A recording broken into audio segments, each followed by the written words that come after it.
This is Bloomberg Surveillance with Tom Keene and Paul Sweeney. We're addicted to the parlor game, the Fed, the monetary ballet. Where do you see opportunities in a fixed income space here in 24? With Lisa Mateo on markets. AI affecting demand for cloud computing. And Michael Barr with news. Another legal setback for Donald Trump, this time across the pond. The best in economics, finance, investment, and international relations. This is Bloomberg Surveillance on Bloomberg Radio.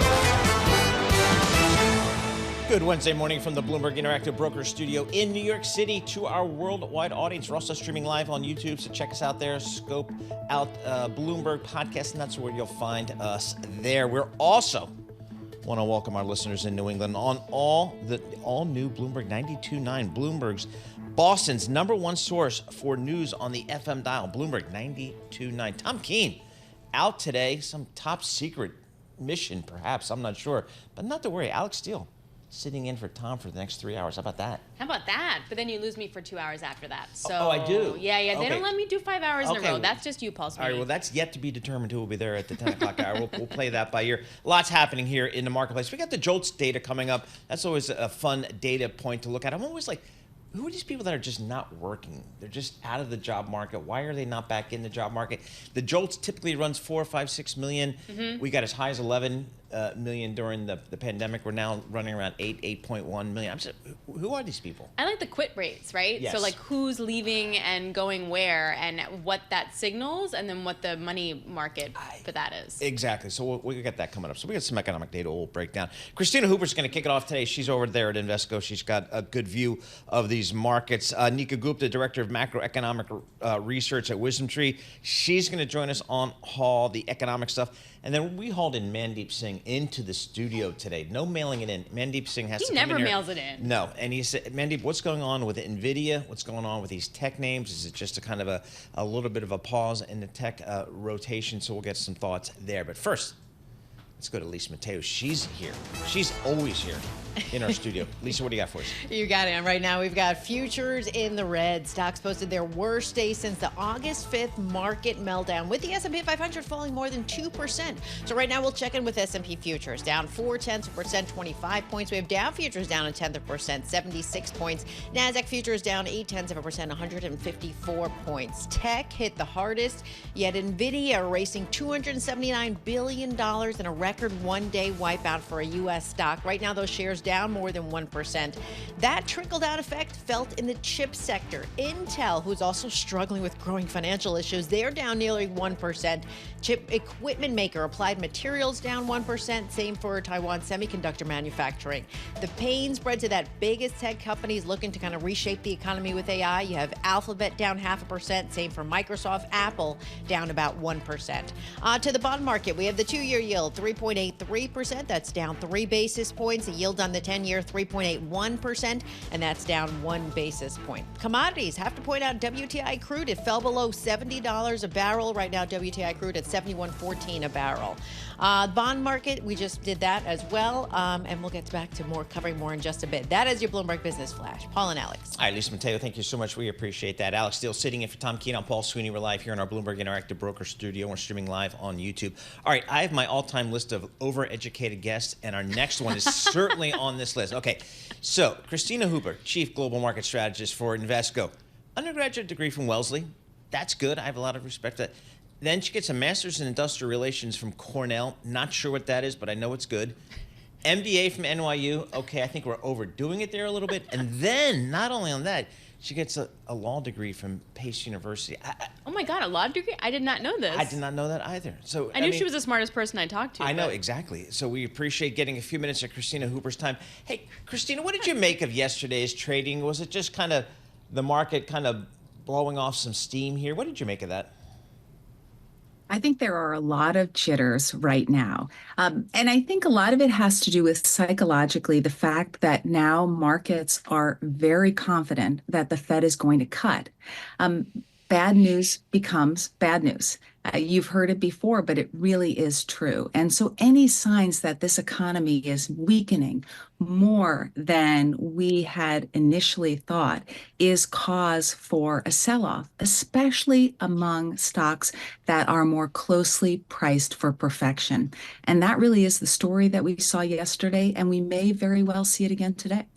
So it's a bad news is bad news situation when it comes to economic data and then the equity market, but it's still a slowing, not a downturn, right? So I'm trying to understand the distinction then when we do have some sort of big equity move. Well, it is a slowing, but keep in mind, we don't exactly know how this monetary policy tightening plays out because of the long, variable, lagged effects of monetary policy.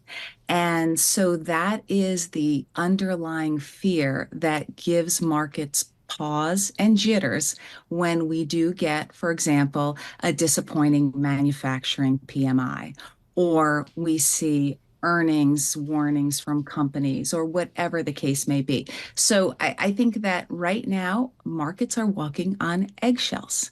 And we could very well see this leading up to the Fed's meeting, and again as we lead up to the election. So this should be, I think, a more volatile fall, one where there's more downside potential. But I think ultimately we end 6 months after the start of easing. I think we end in a better place because that is an environment that's supportive of risk assets. In the near term, Kristina, how are you positioning, or how are you suggesting to your portfolio managers at Invesco that they position themselves for, I don't know, the next 3 to 6 months, where, as you say, there may be some volatility? Well, I think there has to be, what we've been saying to clients is it's really important to have diversification. Sometimes you can look at periods of time and decide it doesn't make sense anymore to be well diversified among equities, fixed income, and alternatives. But this is a reminder that diversification helps to smooth out volatility. And so having that exposure outside the US in the equity space. And keep in mind that there are many, many investors who probably are overweight the US simply because they're not rebalancing frequently enough. And we've had such a strong run up. There are many clients that are likely overexposed to large caps versus small caps, overexposed to growth versus cyclicals, overexposed to equities versus fixed income and alternatives. So this is an opportunity, I think, or a reminder at least, to be well diversified, but also don't be afraid of equities. Don't be afraid of risk assets. I look to 95, 96 as a guide.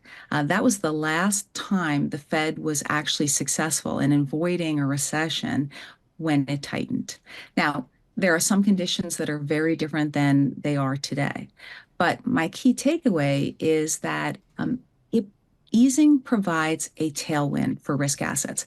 Now, there wasn't much of a tailwind in 95, 96 because the Fed only gave 75 basis points in cuts after hiking rates 300 basis points. We're looking out on expectations around 200 basis points in cuts over the coming year.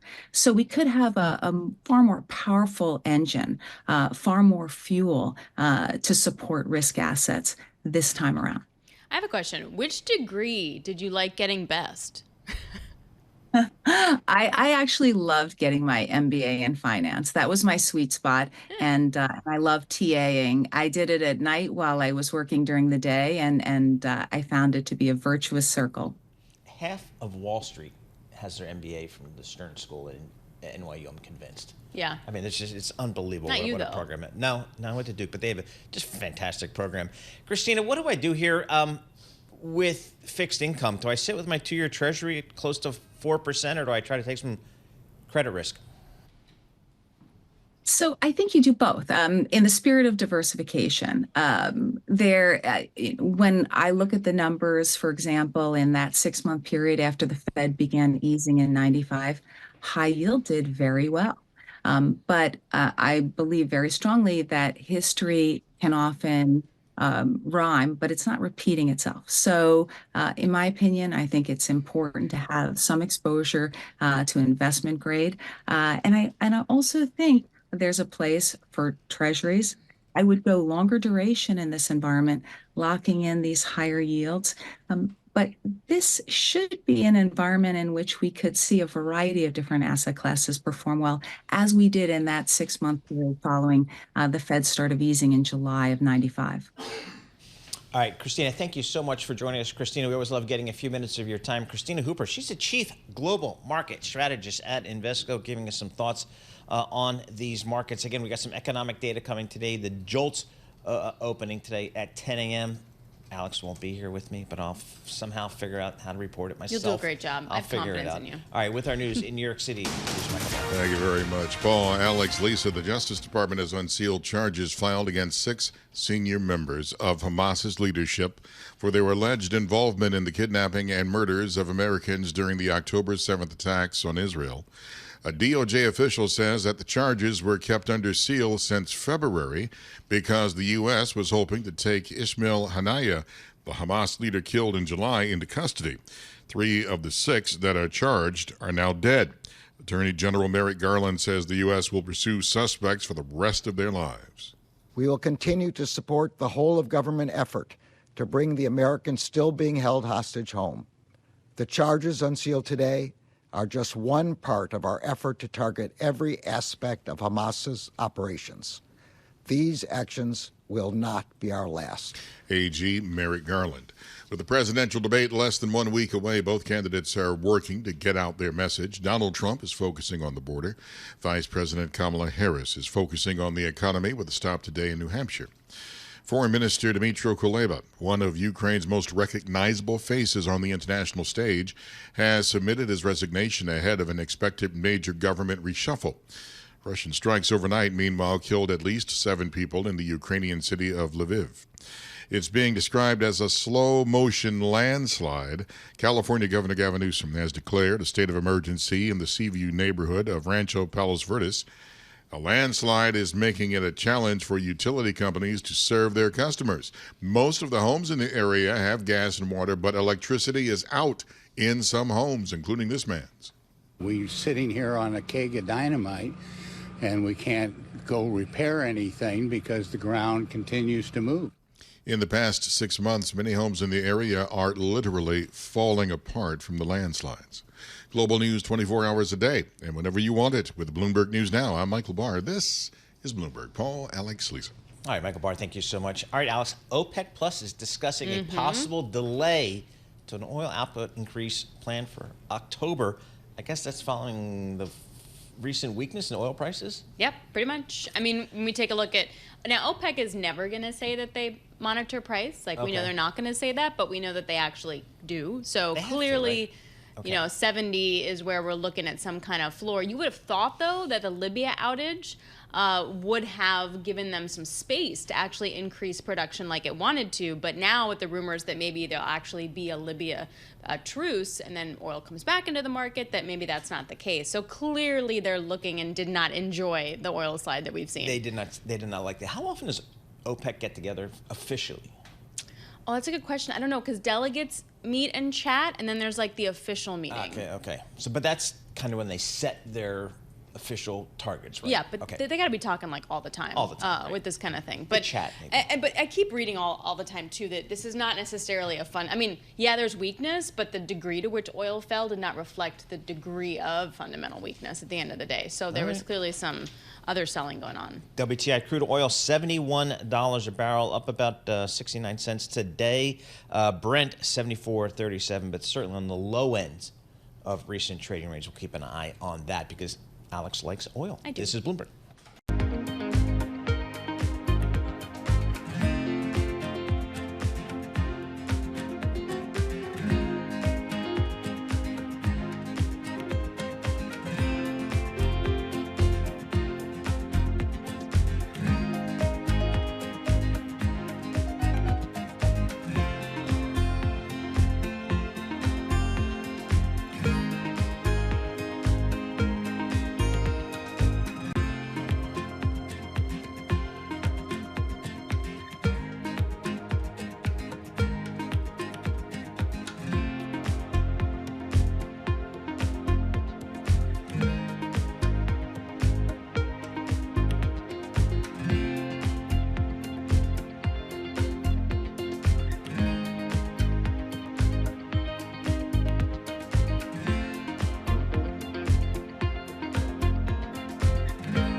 markets, headlines, and breaking news 24 hours a day at Bloomberg.com, on Bloomberg Television, and the Bloomberg Business app. This is a Bloomberg Business Flash.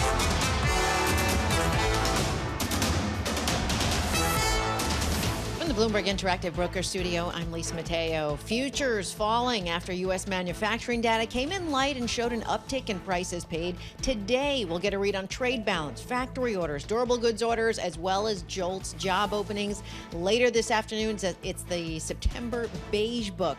Now, on the housing front, U.S. mortgage rates fell last week to the lowest level since April 2023, 6.43%. There you go, Paul. Not good enough. 30-year Not fixed good enough mortgage. for Paul. Still not in your range. Not there. That's all right. That's all right. But what it did, it also sparked this pickup in the MBA's index of home purchase applications. All eyes, though, still on Friday's August jobs report. So we have NASDAQ futures down 0.7%, Dow futures down about 0.1%, S&P futures down 0.4%. We have the 2-year yield 3.83%, down 3 basis points. A yield on the 10-year 3.81%, down 1 basis point. To earnings we go. Shares of Dollar Tree down 12%. The company cut its net sales forecast for the full year. Then on the flip side, you have Dick's Sporting Goods. They're up 0.5%, raised its full year forecast for sales and earnings, and that's really good news. You had Foot Locker slump last week. Lululemon Athletica reported slowing sales in North America.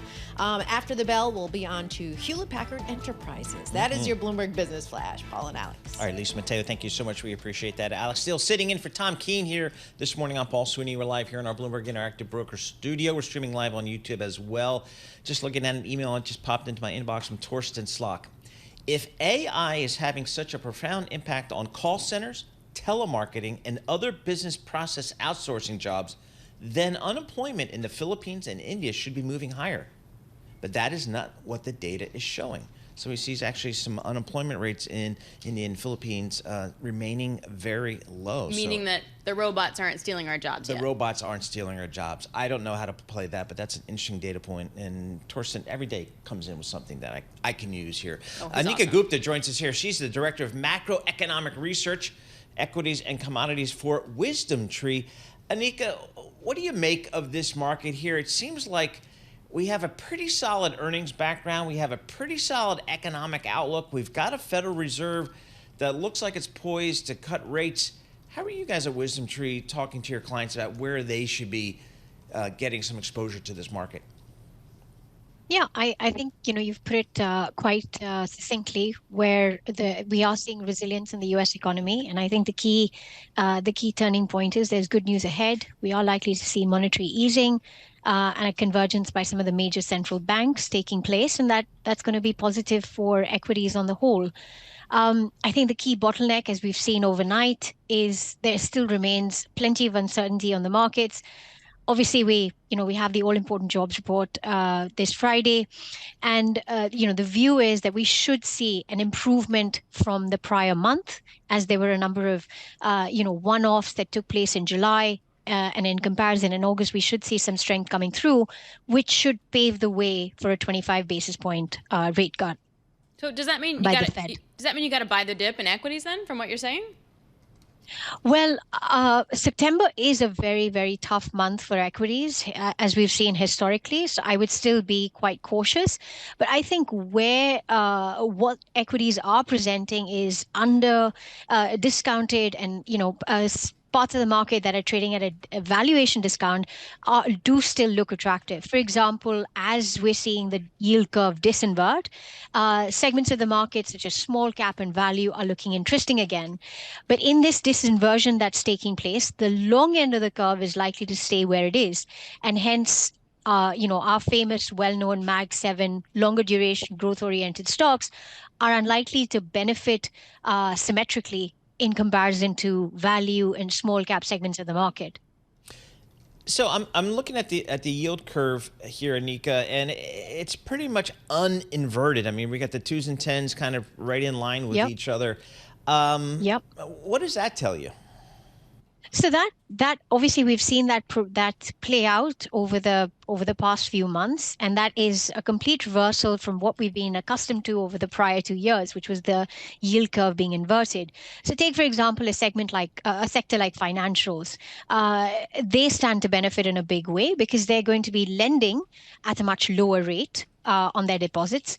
They're going to be paying a much lower rate on their deposits, and yet at the same time, because the long end is going to stay relatively where it is, they're going to be paying much less on these, or they're going to be receiving the same amount on those loans. So hence their net interest margins are at an advantage. So financials stand to benefit from that change.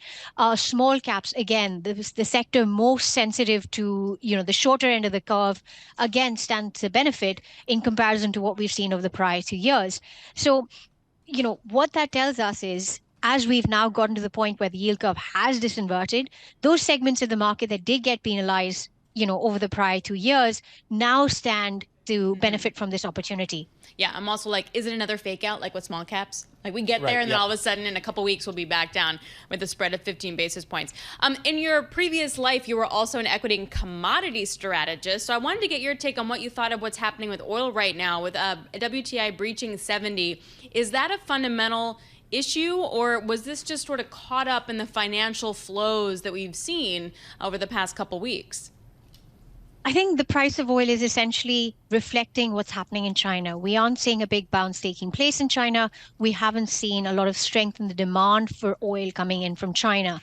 And I think that's what it is actually reflecting. It's also reflecting concerns over global growth, that 50-50 dilemma of whether we get that soft landing or that much protracted slowdown in global markets. And I think as that, manifests, and we at WisdomTree believe that it'll be more of a slowdown as opposed to a protracted, decline in global markets. We will see oil prices recuperate. And the other big thing is, I think markets are discounting geopolitical risks in a very big way. Yeah. We still haven't got that ceasefire that Israel is, the people of Israel are demanding. There's plenty of geopolitical risks, and oil and gold are the two commodities that stand to benefit in that environment. Gold's had, as you mentioned, just had a great run here. What's your thoughts here on gold? Is it just, again, still the harbinger, a little bit of safety here? So it's a number of factors. It's clearly, China stands to be one of the big drivers of gold prices going forward. First and foremost, the domestic Chinese investor isn't putting their money into real estate because real estate isn't doing so well. So they're actually putting their money in another safe haven, which is gold. At the same time, we've had the central bank buying up gold in its reserves, and we will be getting further confirmation of whether that is increasing or not. Other central banks, such as China, such as India, as well as Turkey, have also been buying up gold. So there's a lot of support on the physical market in addition to speculative buying of gold.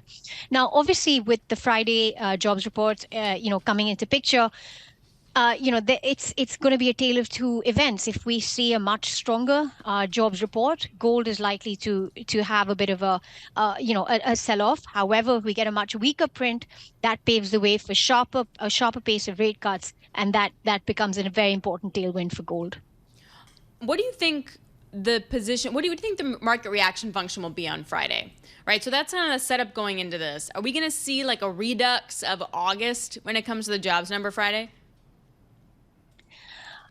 Well, it's very possible. We've already seen the market on tender hooks overnight, and it's echoing what we tend to get September every year. And obviously, equities are really dictating a very different market to what we're seeing in bonds. Bonds are actually predicting a much deeper slowdown, and equities are shirking it off and saying, no, the market is doing really well. Let's keep going. And so the jobs report is really important because obviously, Fed Chair Powell has made it quite amply clear that they are going to go ahead with rate cuts, but the magnitude is still going to be in the pace of 25 basis cuts. So if we do get that bigger, a much weaker print, which the market is not believing, that could result in a bigger sell-off. Anika, thank you so much for joining us. Really appreciate getting your thoughts here. Anika Gupta, Director of Macroeconomic Research, Equities and Commodities at WisdomTree. She's in London.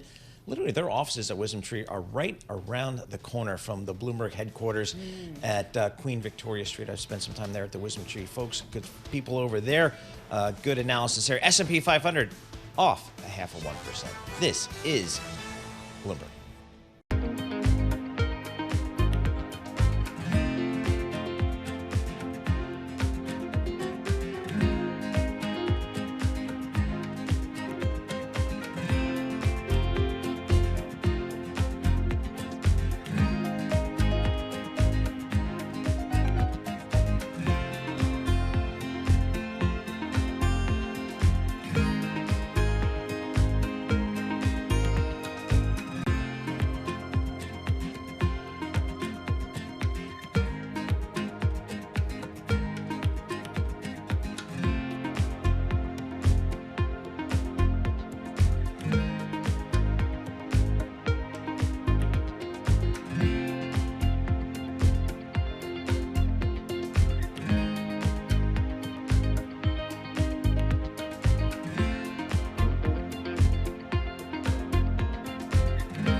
markets, headlines, and breaking news 24 hours a day at Bloomberg.com, on Bloomberg Television, and the Bloomberg Business app. This is a Bloomberg Business Flash.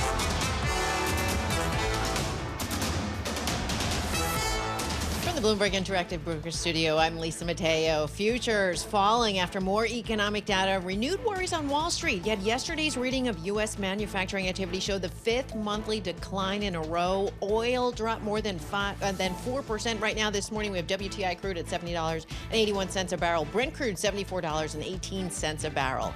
We have NASDAQ futures down 0.7%. Dow futures down 0.1%. S&P futures down 0.3%. The two-year yield at 3.83%. That's down 2 basis points. A yield on the 10-year 3.81%. That's down 2 basis points.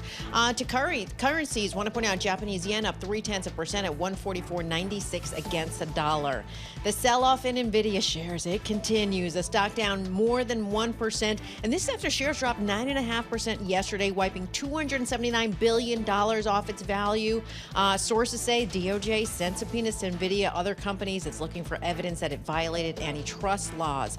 Other companies making news. OpenAI, its CEO Sam Altman plans to spend tens of billions of dollars on AI infrastructure in the U.S. And finally, Volkswagen. It's defending its plans to consider closing German factories, saying that it's flagging sales left at about 2 plants too many. Shares down more than 1% in Germany. That is your Bloomberg Business Flash. Paul and Alex. All right, Lisa Mateo, thank you so much. We appreciate that. Alix Steel sitting in for Tom Keene here this morning. I'm Paul Sweeney. We're live here in the Bloomberg Interactive Broker Studio, streaming live on YouTube as well. You know, you look at Nvidia's stock, it's up 118% year to date, but it's down 17% from recent highs. There's definitely some issues here. The numbers have certainly been fantastic coming out of Nvidia quarter after quarter after quarter, but now there's some regulatory issues. The Department of Justice that, taking a look at Nvidia and some of the other chip makers as it relates to AI.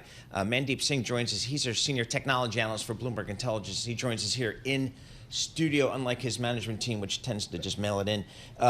Mandeep, thanks so much for joining us here. How big of an issue is it for Nvidia with this Department of Justice issue? I mean, look, we've seen that with all of big tech. They've been subpoenaed for some reason. Yep. We saw that with Google. They, in fact, lost the case for monopoly. Apple, Meta, all of them. And anytime a market, is kind of set up in a way where one company has a virtual monopoly, in this case, Nvidia has a virtual monopoly when it comes to GPUs, they're bound to get attention, both from their competitors as well as from the regulators. And right now, the question that they are looking at is how has Nvidia allocated their chips in a market that everyone knows is undersupplied? There is more demand for Nvidia chips than they can supply. So how have they allocated it? Is there a preferential treatment for the hyperscalers, who are some of their largest customers, or some other companies? And I think that's being investigated right now. So it's like surge pricing, but for the hyperscalers, basically, right? I mean, is that what we're talking about? Isn't that just a straight up supply and demand thing? Well, so if you go back in time, we haven't seen such spike in, buying behavior when it comes to hyperscalers suddenly raising their capex by 50, 60% and procuring all these chips. So maybe one theory is Nvidia is asking their customers to buy more, otherwise it would supply to somebody else. So in this case, hyperscalers don't have a choice but to buy more.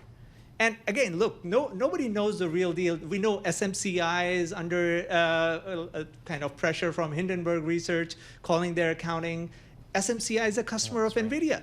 They get chips from NVIDIA. So all this, again, we can only speculate what's going on. But clearly, in an undersupplied market, there is this dynamic that kind of comes to the fore is how is NVIDIA allocating the chips?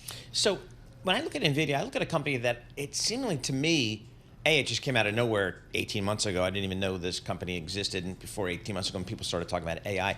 But it seems like a company that's grown organically. Yeah.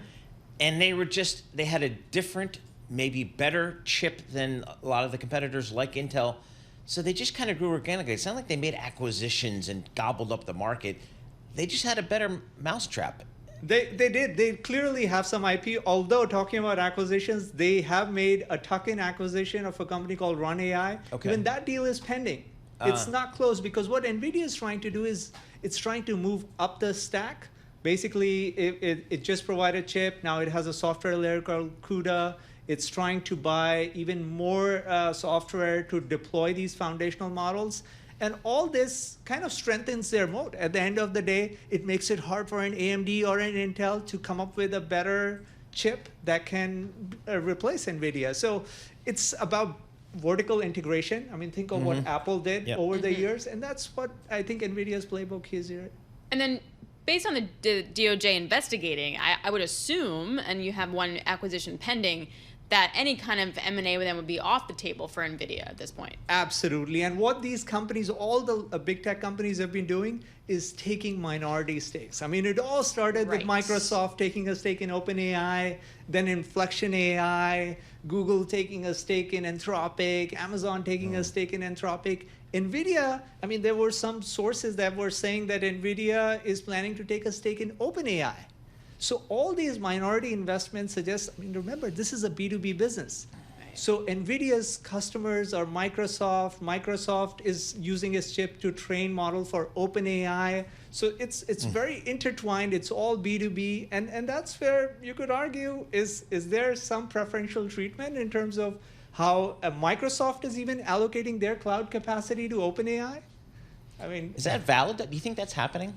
It definitely is. I mean, Microsoft has a 49% stake in OpenAI, and it's the largest cloud provider with these Nvidia chips. Who do you think is using chip capacity on Microsoft? It's OpenAI to train their models. See, I need a flow chart to just kind of let me know who's doing business with. So get one of your minions to kind of and put I think that's why it garnered that antitrust regulator scrutiny where, I mean, it's a handful of customers. Nvidia's customer base isn't very large. Right. Yes, they've talked about sovereigns, but the bulk of the customers, 45%, is still hyperscalers. So to the broader point of the sell-off, though, why is that happening?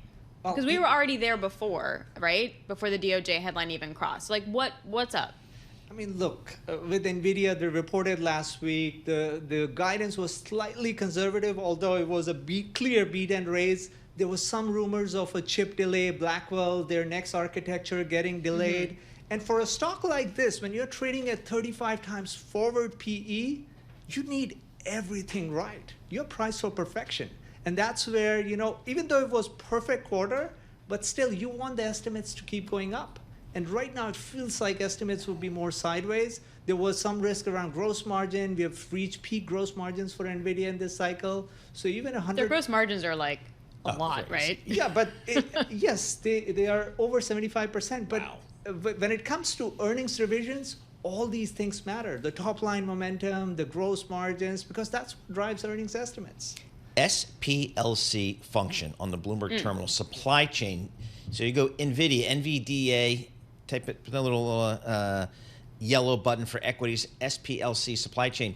NVIDIA's got 752 customers, but the customers are Microsoft, Meta, Supermicro, Alphabet, Amazon, Dell, names you all know and love. NVIDIA is, I guess, again, I didn't know this company 18, 24 months ago, but they're right smack in the middle of Silicon Valley, literally and figuratively, aren't they? I mean, they are the Cisco of the 99 wave. I don't know if they like that comparison. So what happened to Cisco? You mentioned Cisco.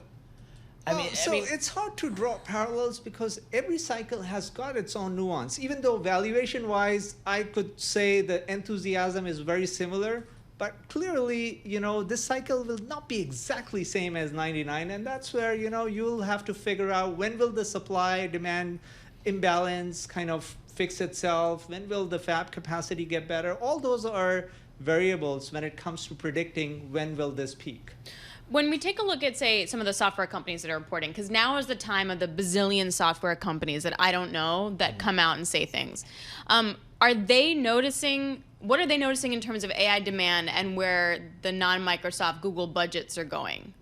Well, so when it comes to software companies, a lot of them are getting disrupted in this AI cycle. I mean, think about how these co-pilots and chatbots will kind of offer a different way to do things as opposed to the traditional click and mouse type of interface. And every company is trying to figure out how much do they have to invest in AI. That's where I feel all the NVIDIA's gross margin lift is a headwind for all these software companies because they got to rent that capacity and they got to pay up for that compute, which was much cheaper back in the CPU days. So we aren't at a point where we can pick winners in the software field, but clearly everyone is investing in AI because they don't have a choice. And if I asked 10 CEOs, Fortune 500 CEOs, what AI is, I'd get 10 different answers, I think. I think that's a probably very accurate response. I can't give you the 10-word definition of AI. Can you, Mandeep? I think I'm fairly confident that this wave is all about the foundational models and how you use models for pattern recognition and using Pattern that. recognition. Yeah, because Okay. it goes beyond machine learning. Machine learning was more personalization, that type of stuff. This is more about unstructured data and pattern recognition using Unstructured data, which is what you get from like Facebook and social media and stuff like that, as opposed to like a database. I learned that from reading his stuff. So But unstructured data for pattern recognition. Yes. Take that to your next cocktail party. Okay. That'll work. Mandeep Singh, thank you so much. The pride of Garden City, Long Island, senior analyst technology, Bloomberg Intelligence, with our news in New York City. Here's Michael Barr. Thank you very much, Paul, Alex, and Lisa. As Wall Street analyzes the potential economic impact of the next presidency, economists at Goldman Sachs are sounding a warning if Donald Trump returns to the White House. Bloomberg Government's Jonathan Tamari has more from Washington. They say that there would be a slightly negative impact from a Donald Trump win and a Republican sweep from a Donald Trump win, whether Republicans sweep Congress or not. They are seeing a negative effect based largely on his threats of a significant tariff increase and on immigration restrictions that they say would, slow down the labor force. On the other hand, Bloomberg Government's John Tamari says the Goldman team sees a slight boost to the economy if Kamala Harris and Democrats sweep in November. The bank's economists say new spending and middle-class tax cuts would slightly offset the negative impact of a higher corporate tax rate. The Justice Department has announced criminal charges against Hamas leader Yahya Sinwar and the other militants in connection with the October 7th rampage in Israel. The criminal complaint filed in federal court includes charges of conspiring to provide material support to a foreign terrorist organization, resulting in death. A new Russian bombardment, this one on the city of Lviv, following one of the deadliest attacks since the fighting began on a Ukrainian military training facility and hospital in Poltava. At least 7 people were killed overnight and dozens injured, including children. The Grenfell Tower fire that killed 72 people in 2017 was a result of a catalog of failures by government and the construction industry, according to a long-awaited final report from the public inquiry into the tragedy. According to the report published today, failures by the policymakers, contractors, local council, and fire brigade all contributed to the extent of the disaster in West London. Global news 24 hours a day and whenever you want it with Bloomberg News Now. I'm Michael Barr. This is Bloomberg. Alex, Paul, Lisa. All right, Michael Barr, thank you so much. Alex, I'm looking at this story on the Bloomberg terminal. New York City's top taxi insurer is insolvent, risking transit chaos. American Transit Insurance Company posts over $700 million loss. The insurer is responsible for more than 60% of the city's taxi industry and Ubers and all the black cars and all that kind of stuff. So if those folks can't get insurance, what do they do?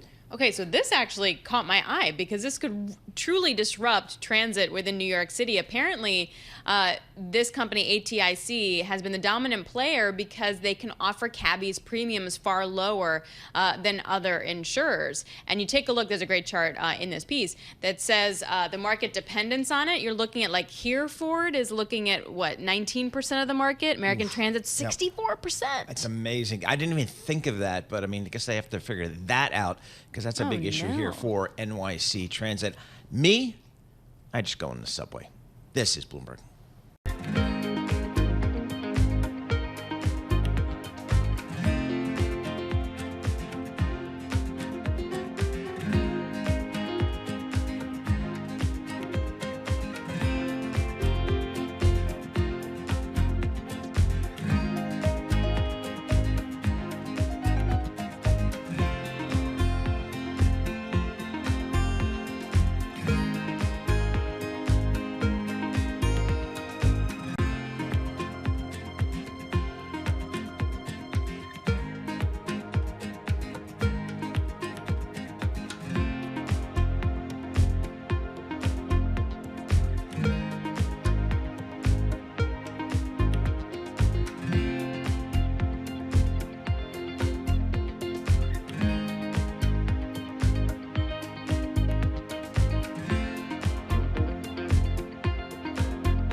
markets, headlines, and breaking news 24 hours a day at Bloomberg.com, on Bloomberg Television, and the Bloomberg Business app. This is a Bloomberg Business Flash.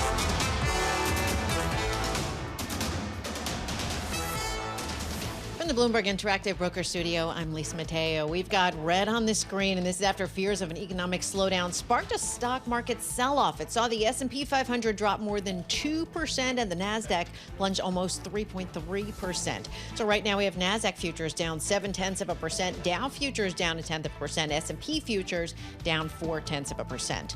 The two-year yield at 3.84%. That's down 1 basis point. The yield on the 10-year 3.82%, and that's down 1 basis point.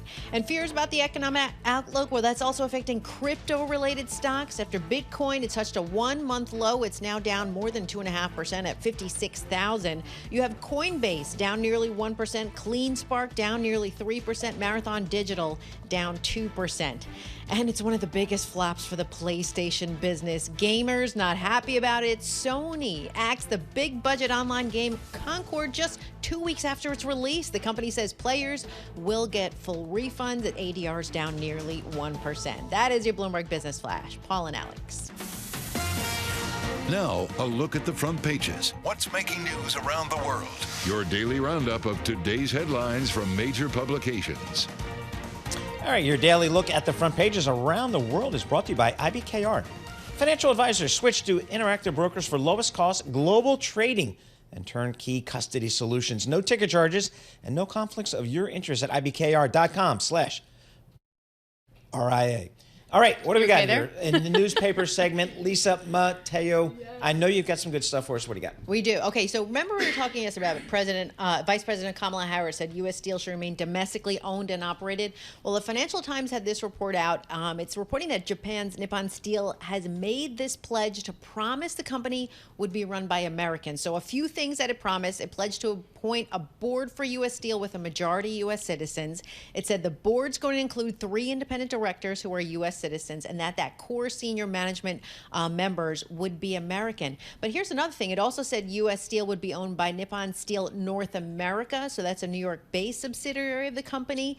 But then you have the Wall Street Journal now coming out saying U.S. Steel CEO saying the company could close steel mills, likely move its headquarters out of Pittsburgh if that sale to Nippon Steel collapses. So all these things kind of coming together after what Vice President Kamala Harris said. I mean, yeah. I mean, they lost money for like a decade, U.S. Steel, right? Higher costs, lower prices for steel. Like, it's a commodity cyclical business, and it is really hard. I mean, other than the name United States Steel, like, it's only an $8 billion market cap company. I get the name, I get the affinity, I get all that stuff, Pittsburgh Steel, but you know, I mean, economics are economics, it seems like. And the difference is that Cleveland Cliffs has also offered a deal for U.S. Steel, but it wasn't as good as Nippon Steel. So you just wonder if, like, Harris campaign and Biden is going to talk more about that now. It just seems political. You know, we'll just let it. I mean, exactly. The day after the election, neither side will care. Just let the deal happen. I think that's probably true. Economics. Yeah, I'm like, sure. All right, what do you got?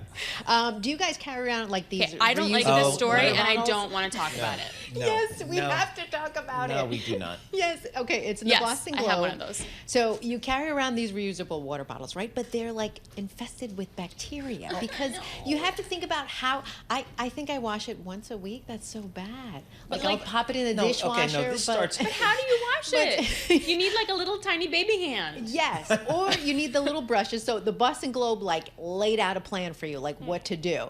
So they say one of the things, the Stanleys, some are dishwasher safe and some aren't, and that's like the most popular one. So some people are popping it in the dishwasher, you really shouldn't. So you need like, yes, the little tiny brush to wash it every day, they say. All right. You should wash it with soap This and goes water every way day. deeper than how you clean it. Yes. Why do you even have it?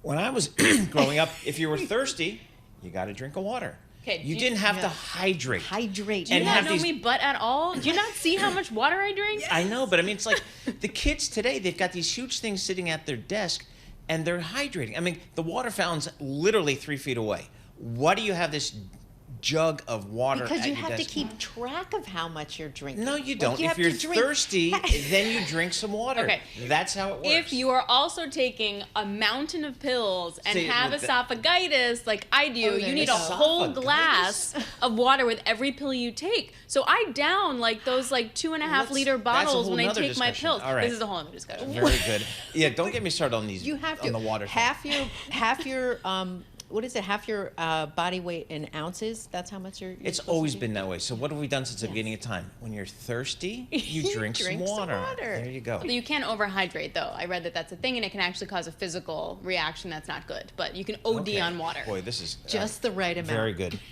Okay. Next. Taylor Swift. I don't know if your daughter's a fan. Yes. Okay, there we go. Okay, so this is the thing. The Dodgers' Shohei Ohtani could have that Taylor Swift effect because, he joined the Dodgers this season, $700 million deal, right? But tourism officials telling the Wall Street Journal he's bringing visitors to Los Angeles as far away from his native Japan. Omni Los Angeles California Plaza, they've been seeing bookings for Japanese visitors jump 30% this summer from Expedia alone. Wow. He's made the Dodgers this hotter ticket on the road too. So on the road, people are going to travel to go see. Tour operators are selling packages featuring Dodgers games. And then, if they're in first place in their division, they now get ready for these playoff package getaways. So all this different money kind of going into all the talk about Shohei Ohtani. I bet that's cheaper than Taylor Swift tickets. Right? Yeah, Could and be. Here's the East Coast bias. I haven't seen him play. I'm a haven't. baseball fan. I'm going to the Yankees next week. I haven't seen him play. I mean, if you're on the West Coast, you might as well be, you just, nobody cares, it seems like. But again, Shohei Ohtani here, I know he's huge, and he's a once-in-a-lifetime kind of Babe Ruth kind of player here. hitter, But pitcher, yeah. boy, if he's on the West Coast, I need to pay more attention, I think. You I mean, do. All right, move over Taylor Swift. All right. I know. I don't know if they're going to be doing Shohei Unless it's Ohtani. $2,000 tickets All right, in Miami. so as per Ari from the bleachers, Shohei is closing in on the first 50 home run and 50 stolen base season ever. Oh, see, So how amazing even is more that? of a reason. Exactly. All right, I'll Even pay more. attention. I don't now. know if he's getting the friendship bracelets though. Yeah. That's true, and you See can't. about Can you that. trade them? Yeah. I don't know, guys. I don't know. All right, what else are you looking at? Okay. Are you drinking less wine these days? I don't know if you guys were like wine drinkers, but you're switching it up. You are. I'm into the Barbaresco now. We've been pouring that recently. so the good. Nebbiolo grape. That's I mean, been good. I drink a lot less than I used to. Let's just put a lot. You are. A Yes. lot less No, I than I totally- used to. Yeah. Got another issue we need to discuss. Yeah, exactly. We'll just rack them up. We'll rack them up. They're all We probably got the related. water bottle. Well, here's the thing: because people are doing it, Constellation Brands, they're warning that they're going to write down the value of its assets by as much as $2.5 billion this year. So, I mean, they make Robert Mondavi wine, but they also do the beer, Corona, Modelo. They do those too. They say beer not as well too, but they're saying inflation. Consumers are pulling back. They're saying wine is not an essential item, so people are pulling back. I wonder if it's also like from the that. post-pandemic. Did people drink more during the pandemic because they I were think locked up? yeah. I remember yes, seeing those we stories did. back. Yes, in we the day. Yes, we did. What else was there to do? Exactly. And now people are out and about doing stuff. Maybe I don't know. Yeah, and then people are getting like a little bit more health conscious. Like wine has more sugar and more like. Well, what different everybody's things. drinking, at least down at the Jersey Shore bars, are the iced like the tea, white- vodka, Yeah, the yeah. white The claws, seltzers. all- The that is spiked seltzers. everywhere. Yes. Yes. Everywhere. Yeah.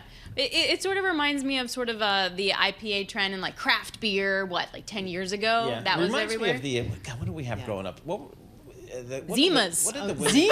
Oh my Zimas, gosh! yeah. Malt beverage. The wine coolers, Boone's those things. Farm. Yeah, wine coolers, Wine like the coolers. peach That's wine what coolers. the girls were drinking when I was Yeah. like in high school, But college. now it's the hard seltzers Yeah. because some of them have zero sugar. It's Right, great. but they have like really high alcohol content. They're Do like they? 5-6% alcohol content. Yeah. Some are even more. I don't remember wine coolers having that much or Zimas.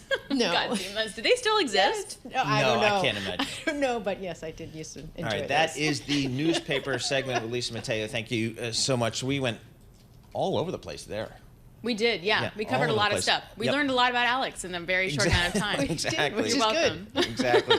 I mean, looking at the futures here, still a little bit of red on the screen, continuing that sell-off from yesterday. The S&P's off about 0.4%. The Nasdaq's off about 0.7%.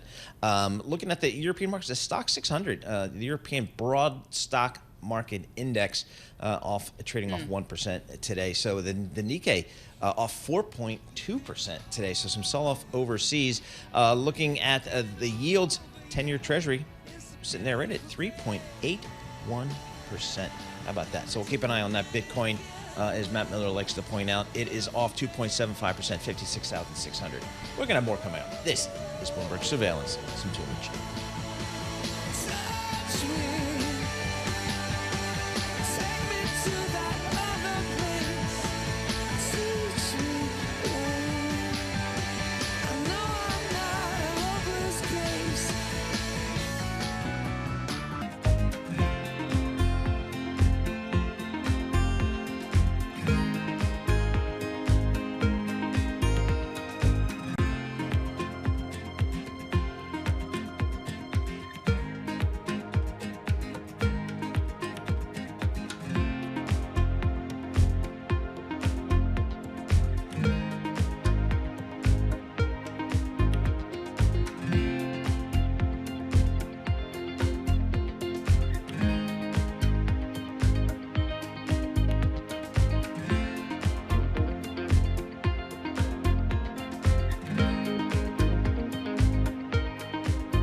This is Bloomberg Surveillance with Tom Keene and Paul Sweeney. Are these stocks under-owned by institutional Wall Street? A lot of these companies talking about generative AI. With Lisa Mateo on markets. Investors just worried about the ongoing sales slump in China. And Michael Barr with news. A ship traveling through the southern Red Sea has been attacked. The best in economics, finance, investment, and international relations. This is Bloomberg Surveillance on Bloomberg Radio.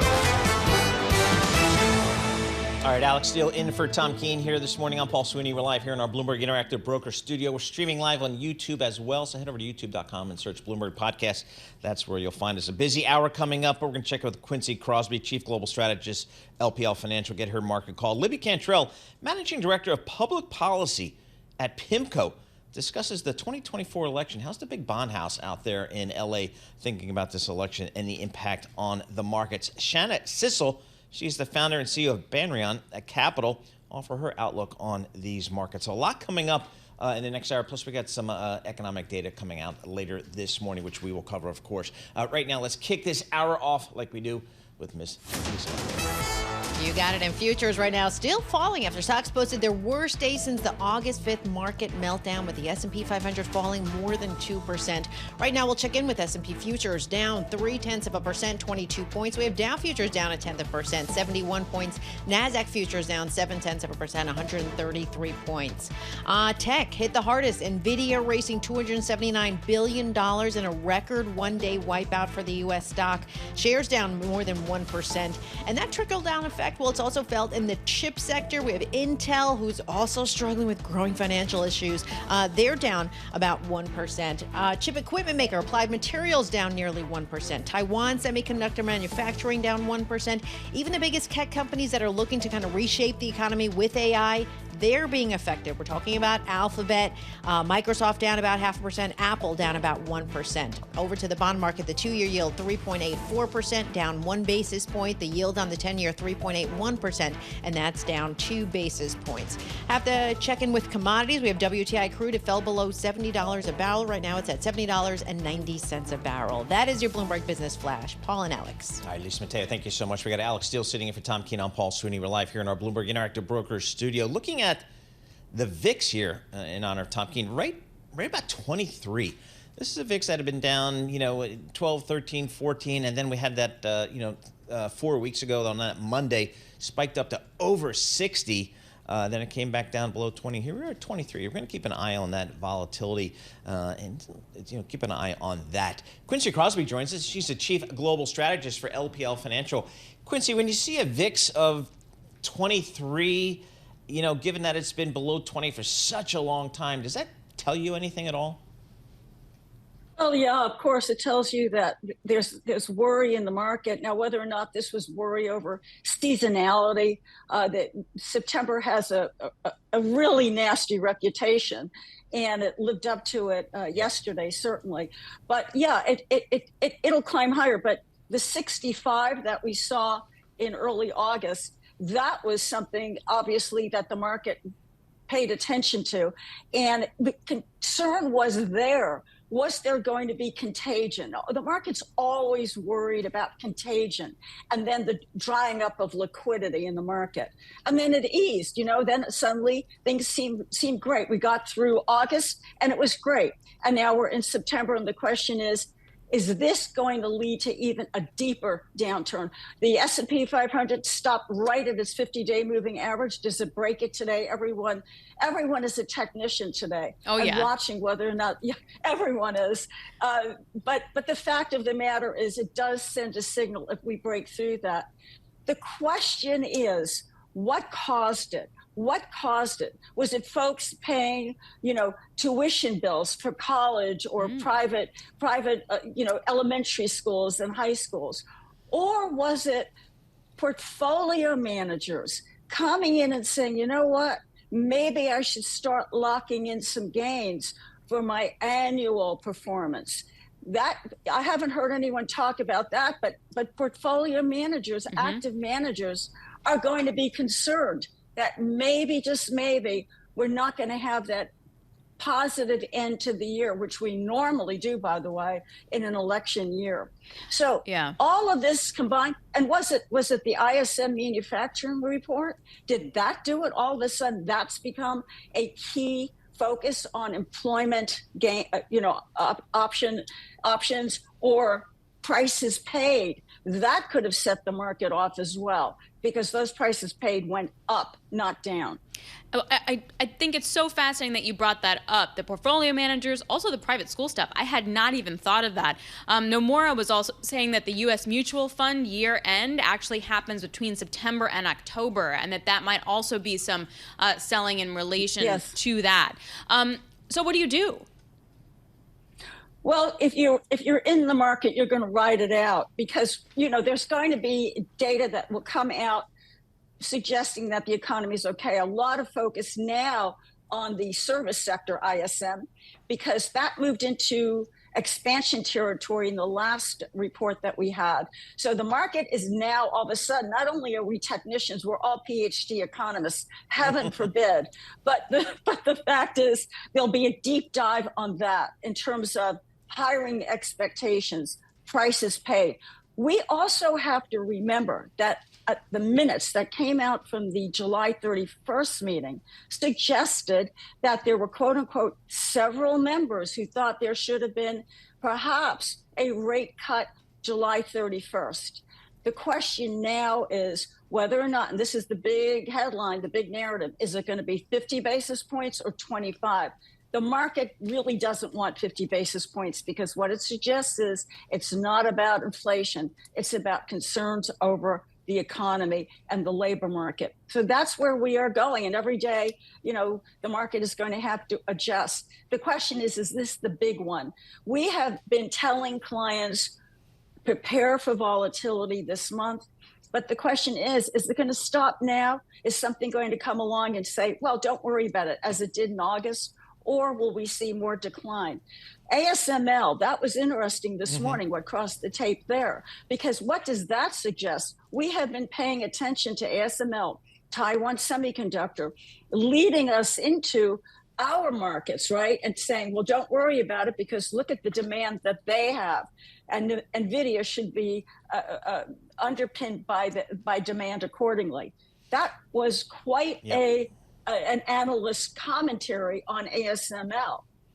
So I guess that brings into the focus the non-farm payroll data we're going to see on Friday, Quincy. That could probably go to, people's perception of maybe how strong or how fragile this economy is. How do you think the Fed's going to look at the payroll data? They're going to take it apart because the question is, right now, the consensus is about 162,000 new jobs, right? That's the consensus estimate. And that the unemployment rate ticks down to 4.2.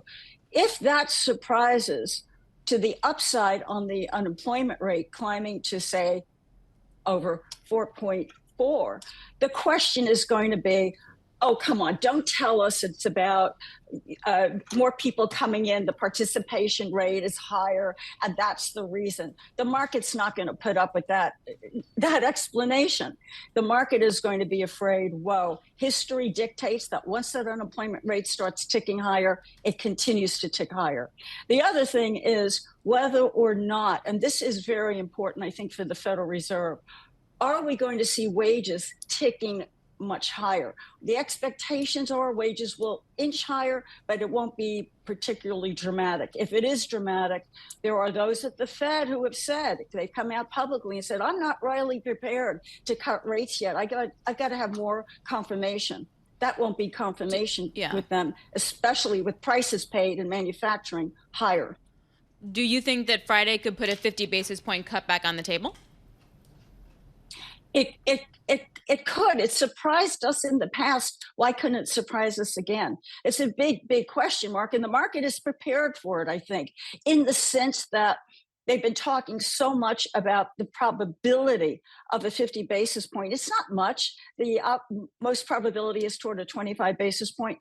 But the thing is, it has surprised us in the past. It could surprise us again.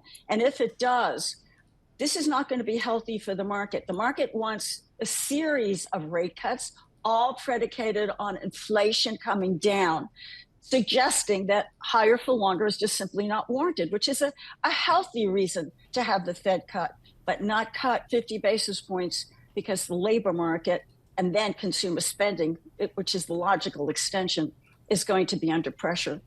So then on the fixed income side, given that risk profile, Quincy, in the fixed income, should I just sit with my treasuries? I can get a 2-year treasury close to 4%. Well, yeah, yes. I mean, you saw the last auction we had, right? That was for the 5-year. The foreigners were coming in and gobbling it up like nobody's business. Not domestic, but the foreigners. And so you saw today the 2-year treasury yield. It inched a bit lower. The 10 inched a bit lower. This is a market that is trying to figure out, is this economy just cooling or is it something deeper than that? Right. And unfortunately, you've got to follow the data. And most are in the short duration now. All right, very good. Quincy, thank you so much, as always, for joining us. Quincy Crosby, she's the Chief Global Strategist at LPL Financial. With our news in New York City, here's Michael Barr. Thank you very much, Paul, Alex, Lisa. An official says Ukrainian Foreign Minister Dmytro Kuleba has resigned. The foreign minister's resignation today came as at least 7 people were killed and 35 injured in an overnight strike on Lviv. The mayor said a child and a medical worker were among the dead. Others are in critical condition. Yesterday, at least 51 people were killed and at least 200 hurt in a deadly airstrike in eastern Ukraine. The strike hitting a hospital and college in the city of Poltava, and Ukrainian forces say it was the work of Russian ballistic missiles. State Department spokesman Matthew Miller said that the U.S. military is constantly assessing Ukraine's need. We have adapted our policy over time based on changes in the battlefield. We continue to remain flexible and look at changes in the battlefield and adapt and adjust our policy when necessary, something the Secretary has spoken to, and that's what we'll continue to do. Ukrainian President Zelensky has been urging the U.S. to lift its restrictions on using military aid inside Russia. We're learning more about a horrific random shooting on a train in the Chicago area. Police say a man has been charged after 4 people were killed on a CTA train. Forest Park police say Renee Davis faces 4 counts of first-degree murder. Forest Park Mayor Rory Hoskins. This was an incredibly unfortunate act, a criminal act, a loss of life that we all grieve for. Mayor Hoskins says the motive for the shootings remains unknown. Pope Francis has urged Indonesia to live up to its promise of harmony and diversity and fight religious intolerance. The Pope through an interpreter. The Church wants to increase interreligious dialogue. In this way, prejudices can be eliminated and a climate of mutual respect and trust can grow. Global news 24 hours a day and whenever you want it with Bloomberg News Now. I'm Michael Barr. This is Bloomberg Paul. Alex, Lisa. All right, well, here's some news for you. Nordstrom family is offering to buy Nordstrom $23 a share in cash.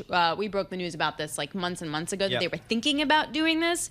Now, Nordstrom's quarter wasn't terrible. It wasn't Nordstrom Rack is really starting to outperform as you have the off-price desire from consumers like Alex. But it looks like the Nordstrom family could be making this the real deal, $23 in cash. Yeah, the problem, though, is the stock's at $22.82. It's like, that's all the premium you get? I mean, that's it. So, I mean, then the stock's trading down a little bit here in pre-market trading here. So I'm not sure how excited the marketplace is about that. But we'll see. Nordstrom's. Everybody loves a good sale at Nordstrom's, right? Oh, absolutely. Yeah. This is Bloomberg.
Markets, headlines, and breaking news 24 hours a day at Bloomberg.com, on Bloomberg Television, and the Bloomberg Business app. This is a Bloomberg Business Flash.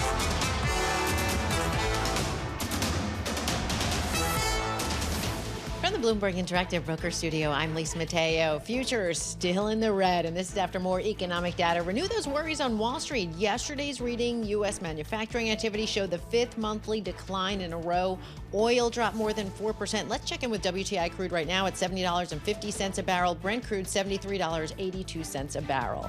We head over to the NASDAQ futures, down 0.6%, 126 points. Dow futures down 0.1%, 75 points. S&P futures down 0.4%, 22 points. To currencies, I want to point out Japanese yen up about 0.2%, 145.09 against the dollar.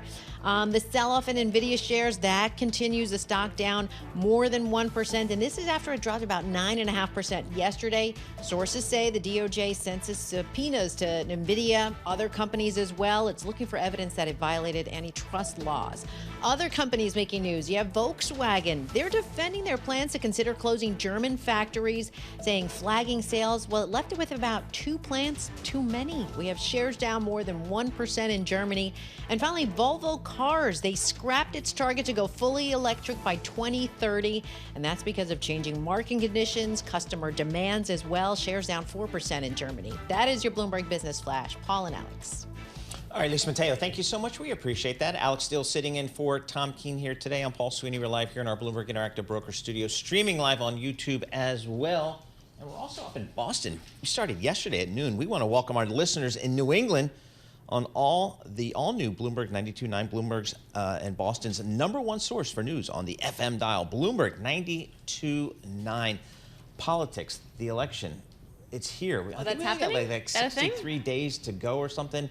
I think it's important for global Wall Street, so let's try to figure out what it means for global Wall Street. Libby Cantrill, she joins us. She's a managing director, head of public policy for PIMCO. She joins us here in our studio in New York City. Libby, you were just mentioning how you've been traveling all over the place talking to PIMCO clients. They want to know what you think about the election, maybe what it means for markets. What's been your message?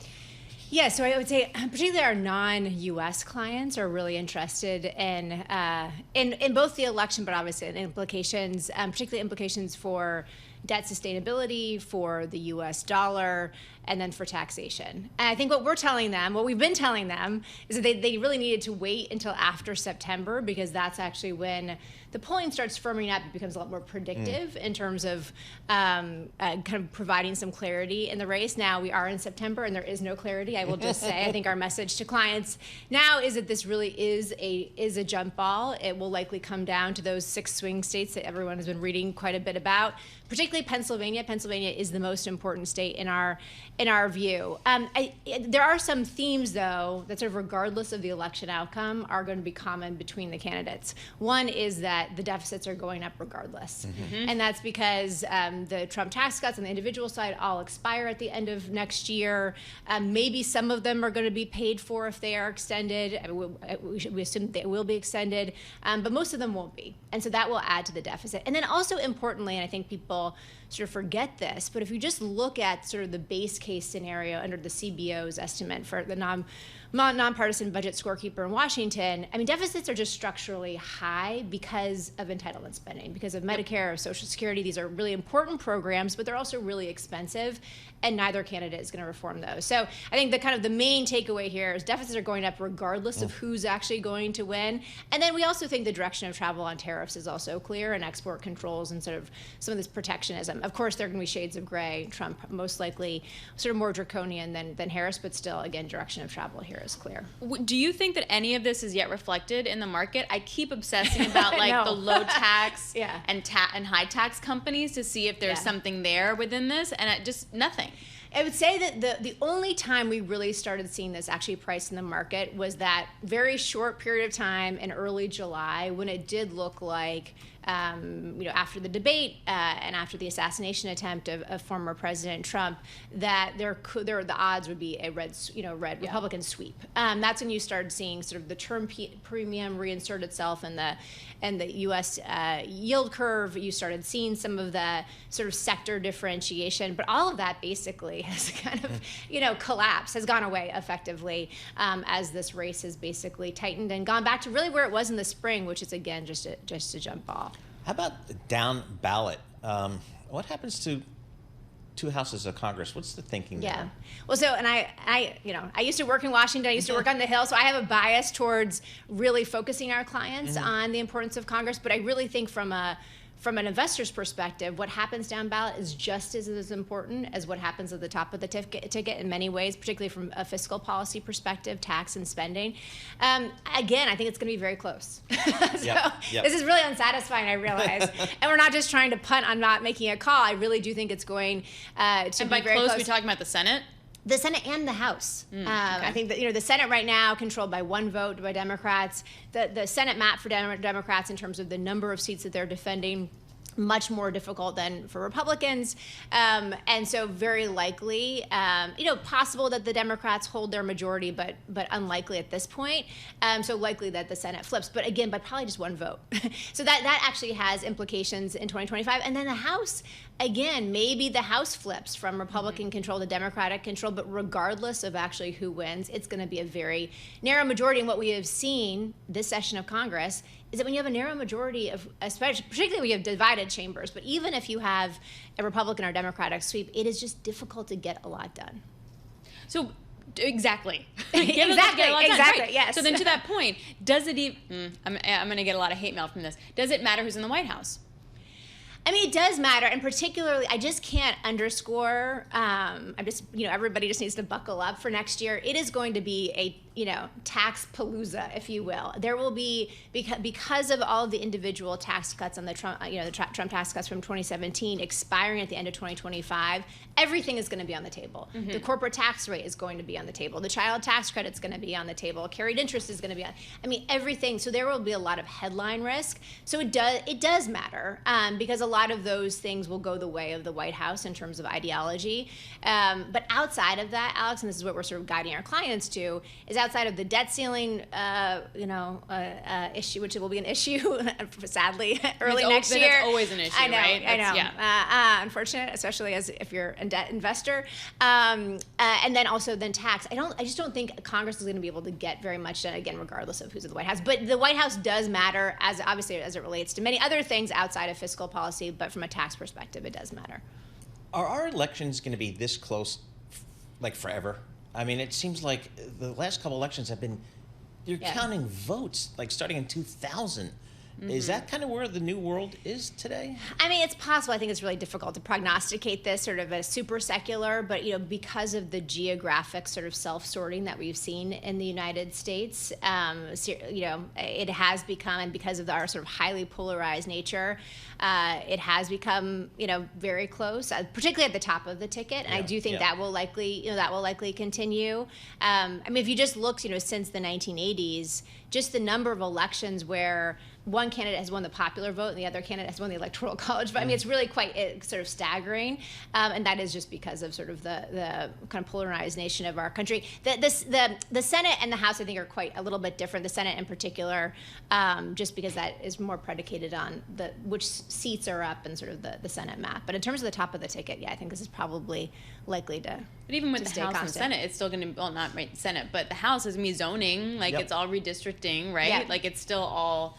Yeah, redistricting happens once every 10 years, and we just went through a redistricting period, so that won't happen for another 10 years. But the people are, the way that state legislatures are drawing these districts more blue and more red. But I think the upshot here for investors, maybe the silver lining, is actually that this isn't such a bad thing, right? I mean, I think that usually if you just look at how the S&P has fared since 1933, the market actually does better under divided government, under very narrowly controlled government. And that's, of course, that intuitively makes sense, right? We like checks and balances, and so does the market. All right. We got 63 days to go, more or less. Libby Cantrill, thank you so much for Good luck, joining us. Libby. Libby Cantrill, who's a managing director, head of public policy at PIMCO. Do you think that portfolio managers are bringing her up all the time? Oh, yeah. No, she doesn't get a break. And then you got to do the aftermath of the election. So I forecast maybe in spring of 2025, she can get a vacation. No, maybe the first few months of a second year of the administration can be a little bit quieter. Good. Yeah. All right, we'll see about how this all plays out. S&P, we are down about 0.4% here. This is Bloomberg. Good morning.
markets, headlines, and breaking news 24 hours a day at Bloomberg.com, on Bloomberg Television, and the Bloomberg Business app. This is a Bloomberg Business Flash.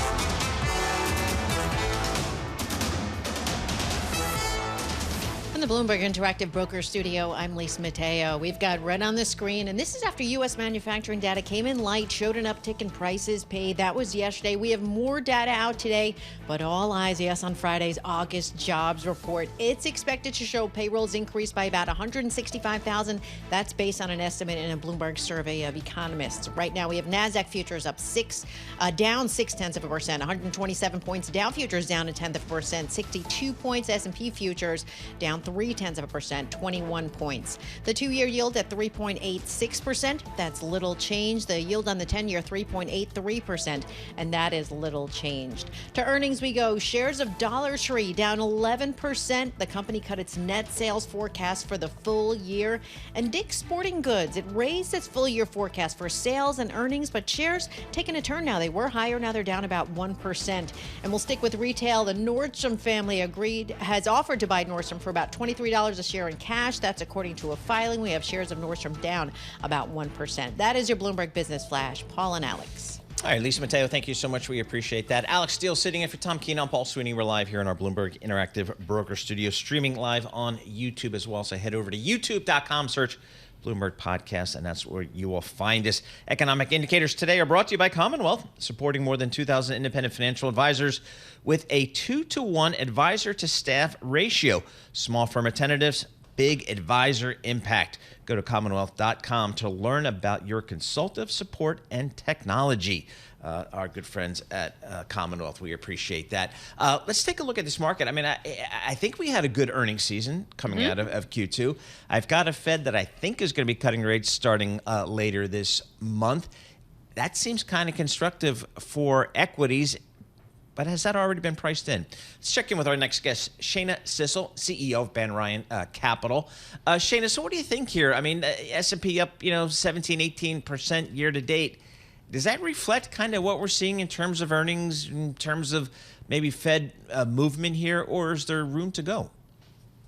Well, I think earnings have been, relatively good. We've not seen, a stretch of disappointing earnings through this cycle. I think that's supportive of a strong economy. And I think that the Fed is going to look at the things it focuses on, which is employment, employment and inflation, and feel really comfortable that they can take a step back. And it's looking more and more probable that we'll have a soft landing if they maneuver through this correctly, because we do have such strength and earnings have held up just pretty well. So do I think we have more upside from here? That's the question. I mean, how common and how used to it can we be to having 20% market returns year over year? That's just not normal. Right, which begs the question then, do you sort of sell into any rallies at this point, or do you buy the dip? Well, it depends what kind of investor you are. If you're a long-term investor like I am, you buy the dip. If you're a trader, then there could be some relative weakness in the fourth quarter, especially as we get through the election. And I think that for that reason, if I'm a trader, I might be selling on weakness and then buying back in as some of the technicals are more supportive. But as a long-term investor like myself, I am buying the dip 100% of the time.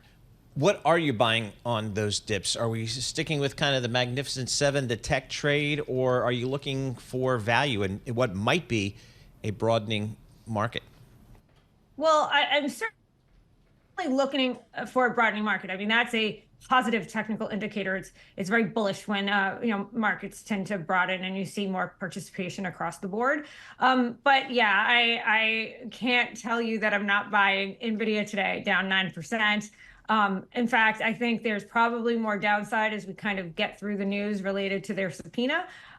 So that's stock that I would be adding to some risk assets. I like some of the cryptos. As you know, I'm kind of in that alternative space. So BitB and ETHW are my two go-tos to get crypto exposure. And then Apple is another name. So those are names, again, they're kind of sexy. They're kind of the risk on trades. But then I'm looking at names like Atlas Holdings, which is insurance, and AeroCap Holdings, which is, industrials. So that I think there's opportunities across the board. But yeah, I think that the future still is AI, and when I can buy those names at a discount, I will. So here's my question about the consumer stuff. So the consumer discretionary, and I take a look at, say, earnings today. The dollar stores, you'd think they do great in this environment. They just can't get it together. And then Dick's Sporting Goods actually raises its 2024 outlook.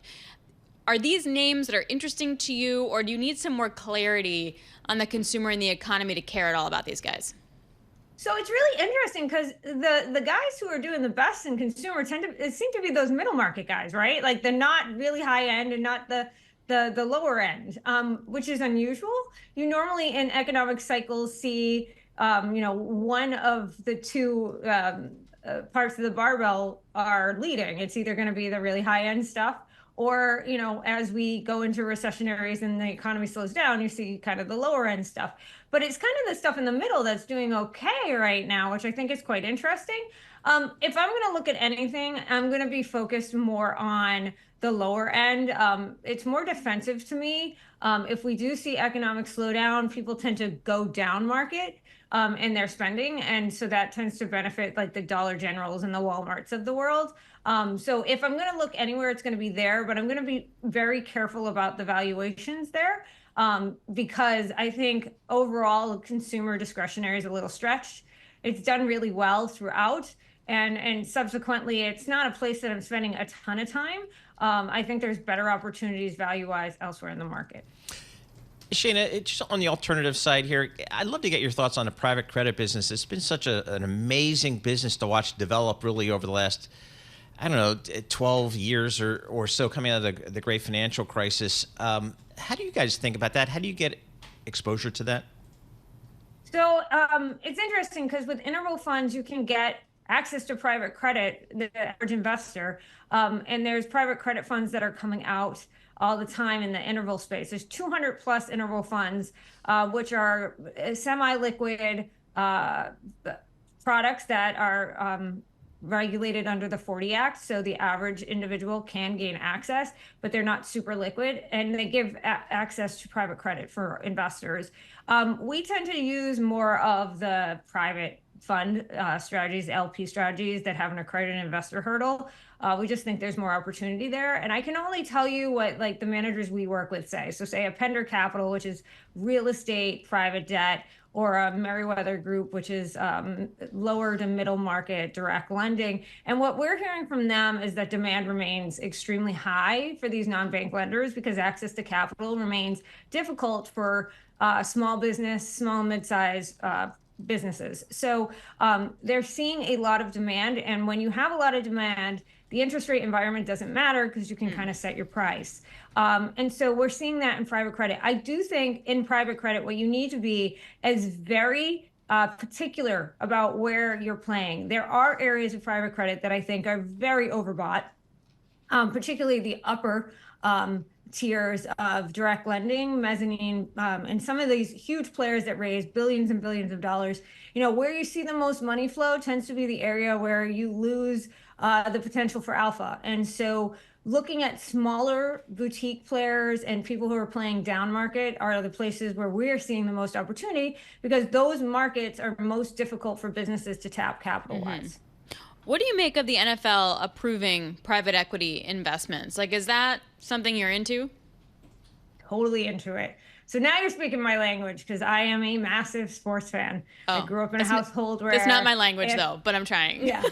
So for me, I grew up in a household where on Saturdays and Sundays, if you wanted to watch TV on the one TV we had, you had to watch football because you had no other choice. My dad and my brother, that's what they watched all day, every day. And you just had to either join them or you just couldn't do anything. So I grew up watching football. I'm a huge football fan. I think this is a big deal. I think the democratization of sports is a major development that we're seeing super early. There's only a handful of sports rights funds out there and even fewer that were approved by the NFL. But the NFL is the last of the professional sports leagues to allow for private equity LPs to invest. I think that overall, this just makes the market for sports and the market for investing in sports even broader and brings more interest into the space. All right, Shanna, I got to ask you, who's your team in the NFL? I'm from Boston, so I'm a massive Patriots fan. In fact, my fantasy football league team name. Uh-oh, we lost you kind of there.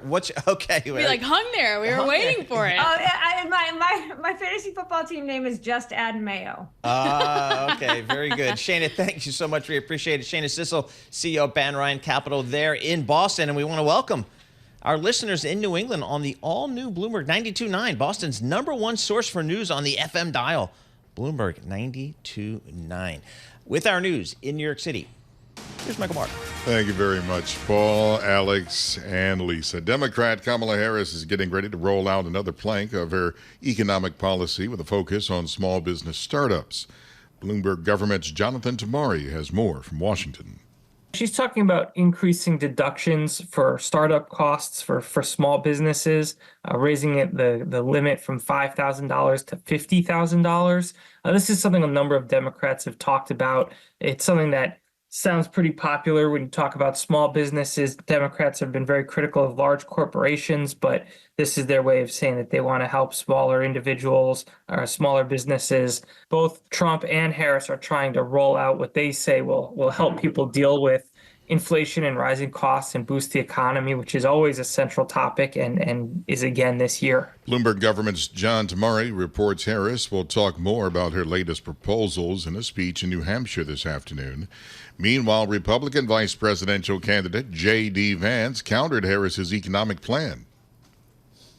Let's laugh at the fact that Kamala Harris is promising to do something if the American people give her promotion that she hasn't been doing for the past 3.5 years as vice president. This is the lie at the heart of Kamala Harris's campaign. Vance made his comments on Fox. It's taken 7 years to produce, finally, the findings of the devastating 2017 Grenfell Tower fire in London, which killed 72 people, has been released.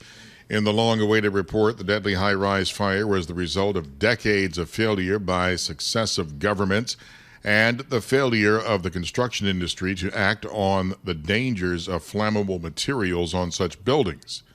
Reporting cites that systematic dishonesty of firms who made and sold the cladding and insulation of Grenfell went up like a candle. The Department of Justice has unsealed 6 charges against a Hamas leader. It is for financing and directing attacks against Americans, specifically those killed on October 7th. Global news 24 hours a day and whenever you want it with Bloomberg News Now. I'm Michael Barr, and this is Bloomberg. Alex, Paul, Lisa. Hey, Michael Barr, thank you so much. We appreciate it. Looking at some news, Alex, Lyft laying off like 1% of their workforce. I don't understand how those Lyft and Uber paths and fortunes diverge so greatly. I mean, one's 10 times the size, Uber's 10 times the size of Lyft. Is it just Uber Eats? I mean, or is it just first mover advantage, and then you just get the loyalty? But Lyft, apparently, this is about its bikes and scooter operation. Right. And they're going to dispose of some certain assets related to those transportation modes. I don't even know they had those transportation modes, which says more about me probably. So that restructuring charge between $34 and $46 million, and then in asset disposals, they're looking at upwards of $42 million, and the rest is going to go to severance and advisory fees. But this, just to your point, shows how much pressure that Lyft is under in relation to Uber. Lyft, $4 billion market cap. Uber, $150 billion market cap. And Uber just going to the bond market today with a huge issuance. First issuance, right? Yeah. I think the first issuance. And after 29 issuers yesterday in the corporate bond market, 14 today, it's just been a bonanza in the new issue market for corporate debt. So just extraordinary, taking advantage of a little bit lower rates here and the expectation that rates will go lower. This is Bloomberg.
markets, headlines, and breaking news 24 hours a day at Bloomberg.com, on Bloomberg Television, and the Bloomberg Business app. This is a Bloomberg Business Flash.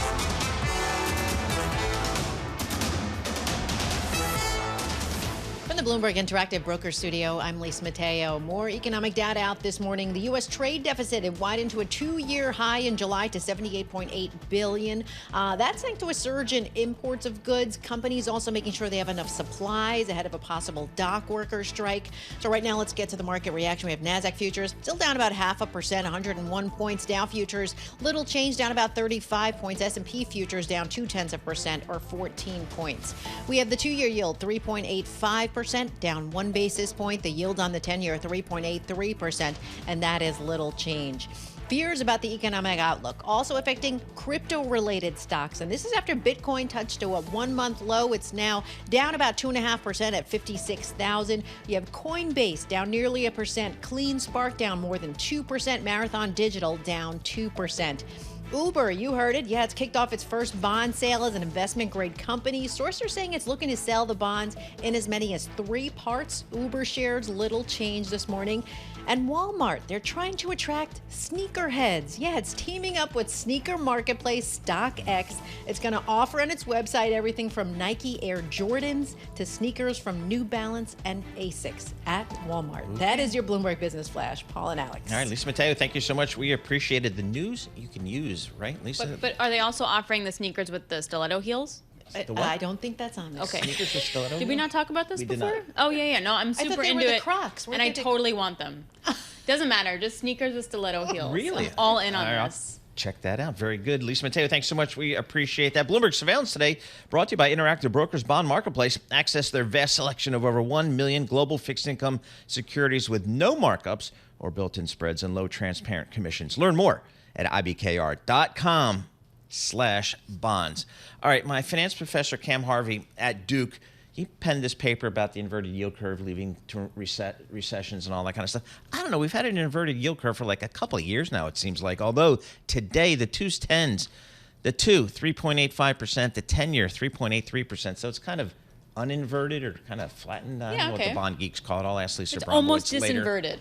Disinverted. There you go. Oh, I like that. Very good. Andrew Szczurowski, he does this stuff for a living. He is a senior portfolio manager, Morgan Stanley Investment Management. Hey, Andrew, what does it mean to you, if anything, that this yield curve, as Alex just told me, is kind of disinverted right here? Does that mean anything to you? Yeah, look, I think it's the market kind of sending a signal that the Fed's about to kind of embark on this easing policy. You know, I myself have never kind of been a believer in the inverted yield curve being a kind of predictor of recessions. I think there's been a lot of distortions over the last couple of years between monetary policy. We had kind of QE and then QT, and just a kind of a ton of supply at the front end. So I think that the inverted yield curve this time doesn't send the same signal that it's sent in past cycles. But I think the one thing that's been happening, as you mentioned, the curve's been uninverted, and that's been sending investors a signal that, hey, you can actually go out the yield curve now without giving up that same yield that you would have just a year ago or so. So I think that as you extend out the curve, it's getting more and more attractive. And I think that's something that investors should be looking to do with the Fed about to embark on this cutting cycle. With the Fed about to embark on a cutting cycle, what do I do with my money sitting in a money market fund that's yielding still about 5%? Yeah, look, there's over $6 trillion that's sitting in money markets. And that's money that, again, not all of it's going to move out the curve. But if you stayed in that money market fund over the next 16 months and the Fed cutting cycle played out as the market's expecting, by the end of 2025, you're looking at a 3% T-bill rate. And by March of 25, you're looking at a 4% T-bill rate. So while you collect that 5.25% today, if you just go out 6 months or so, it's going to be dramatically lower. So I think you do want to be moving out the curve. I think there's a lot of places that you can still lock in. If you like that 5.25% yield today, you can actually lock in over 5% yields without taking any credit risk by going out into the agency mortgage-backed security market. So again, AAA government agency yielding north of 5%. That's a place that investors should be kind of moving to, even if they're worried about a recession. This is a kind of a natural place to go. The other nice thing about extending out the curve is that bonds, once again, as inflation declines, acts as a hedge on your risk portfolio again. And we're starting to see that. You saw it yesterday as equity sold off, bonds rallied. I think that's something that when inflation is moderating, bonds kind of fit in that balanced portfolio much better again. So I'm just looking at the Bloomberg U.S. MBS index total return, about 3.8% year to date. But I can do a lot better than that in the U.S. corporate high yield market. How do you think about high yield versus maybe, again, some of those mortgages that you were talking about? Yeah, look, I think that there's kind of, when you look at spreads in high yield, the aggregate spreads are a bit tighter when you look on a kind of historical average. But you got to be, as I mentioned, I think that we're heading for a kind of a shallow kind of slowdown in the economy here. So I think this is a bond pickers market in the high yield market. I think you got to be selective. We think that at the end of the day, you want to be kind of up in quality in that market and wait for spreads to widen out. We just had a kind of dramatic tightening over the last couple of weeks, and then we just saw spreads widen out about 17 basis points yesterday. So I think there's going to be opportunities to kind of move more into the high yield market. I run a multi-sector fund. Right now, we're a little underweight high yield, but it's a space that we're looking to kind of add on dips. And it's a space that we think will remain attractive as yields come down. That's going to be great for kind of companies that are borrowing and have to kind of roll over this debt. But it's something that, again, you got to kind of pick and choose over time kind of where to add. And we think that's a space that will get more attractive as the year goes on. What's so interesting in August is when we saw the meltdown in equities and that spike in VIX, we saw a little bit of widening out in credit spreads, but not a lot. Not that we'd normally see with a jump in the VIX like that. Are we still seeing it this time with the rollover in equities and the jump in the VIX? Yeah, I mean, look, we saw it yesterday. And as you mentioned, we had the high yield spreads widen out to almost 400 basis points, and then they tightened into around 325, and then they widened out around 17 basis points yesterday. So I do think that credit markets will move with risk assets at the end of the day with the equity market. But I also think that at the same time, it's if you're a corporation and you had termed out your debt, let's say in 2020, and you issued a 5-year bond, you have to roll that over in 2025. So I think that lower yields are not lower yields are not actually a bad thing this time for corporations. It's going to be something that they're going to use to take advantage and kind of term out that debt once again. So, Andrew, what do you guys at Morgan Stanley Investment Management, what do you think, or how do you think the Fed's going to proceed here? Are they going to front load some of their rate cuts here, or are they going to be, I guess, more systematic, 25 basis points every meeting or every other meeting? How do you think they're going to do this? Look, I think that the JOLTS number today is going to be very telling, and even more important is the payroll numbers on Friday. I think the payroll number is going to tell you 100% whether the Fed's going to go 25 or 50 basis points. If we get a weak number, all of a sudden, right now there's about a 40% chance priced for a 50 basis point cut. But the Fed is shifting from a inflation, like a single mandate on inflation over the last 2 years. While they have this dual mandate, they've been solely focused on inflation, to all of a sudden solely focused on the labor market, because inflation's coming back in order. And the one thing that the Fed wants to do is have this soft landing. And so the Fed knows that they're well above neutral. So the Fed's at that kind of 5.25% to 5.5%. At the same time, core PCE has come down from 5.6 to 2.6%. So there's been about 300 basis points of net tightening from as far as the Fed's concerned. So the Fed needs to kind of get going. And at the end of the day, the market, the Fed's policy operates with these long and variable lags. So anything the Fed does today won't have an immediate transmission through the economy. It's going to take some time. And so the Fed's turning this giant ship. It's going to take a while to turn it. I think that when you look at what's priced in for the market, so around 9 cuts total for the cycle, that still puts the Fed funds rate north of 3%, which, keep in mind, the last hiking cycle, we only hiked at 2.5%. So even if we are in a higher neutral rate environment, which I'm not convinced that it's substantially higher than where we used to be, I think at the end of the day, we're talking about where neutral is. And if we have a slowdown, the Fed's going to go through neutral and below neutral. And that's where the value proposition is in bonds. All right, Andrew, appreciate it. Thanks a lot. Andrew Szczurowski, Senior Portfolio Manager at Morgan Stanley Investment Management. And that's something that I keep forgetting, is that the Fed has long and variable lags to the up and the downside. Downside, right. So when they hike, it's a lag. And then when they cut, it's a lag. Now, I wonder how much the market front runs that. And then all of a sudden you get to refi in the 5s, Paul? Or do you have to kind of wait for that to really filter through? Yep. Yeah, exactly. I mean, the 30-year fixed mortgage sitting at 6.4% here today, so it's a lot higher than a lot of people ever remember. But it's generally within norms over a long period of time. But it's certainly a long way from 2.75% 30-year fix. Oh, have I mentioned that before? Yeah, I think you might have. Awkward. So as Lisa Mateo and I, we look at the mortgage, the mortgage market in 30-year fixed. every day. Is Lisa refinancing? I'm in the market. Okay. I'm looking. Okay. It's brutal. So you all love me right now. Yes, right? and there's not a lot of inventory for the Lisa Yeah, Mateos I of the know. world. I understand. All right, coming up, we got a lot opening for you here. We got half an hour till the opening of the U.S. equity trade. We looked at your open a little bit heavy. We're going to break it down with Gina Martin-Adams, U.S. equity strategist for Bloomberg Intelligence, how to manage this market here. We are off the lows, though, in futures. S&P futures off by 14 points. This is Bloomberg.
This is Bloomberg Surveillance with Tom Keene and Paul Sweeney. Apple's still minting more money than God, right? Geopolitics front and center for global Wall Street. With Lisa Mateo on markets. Stocks are coming off of another record high. And Michael Barr with news. U.S. Secretary of State discussed the conflict in Gaza. The best in economics, finance, investment, and international relations. This is Bloomberg Surveillance on Bloomberg Radio.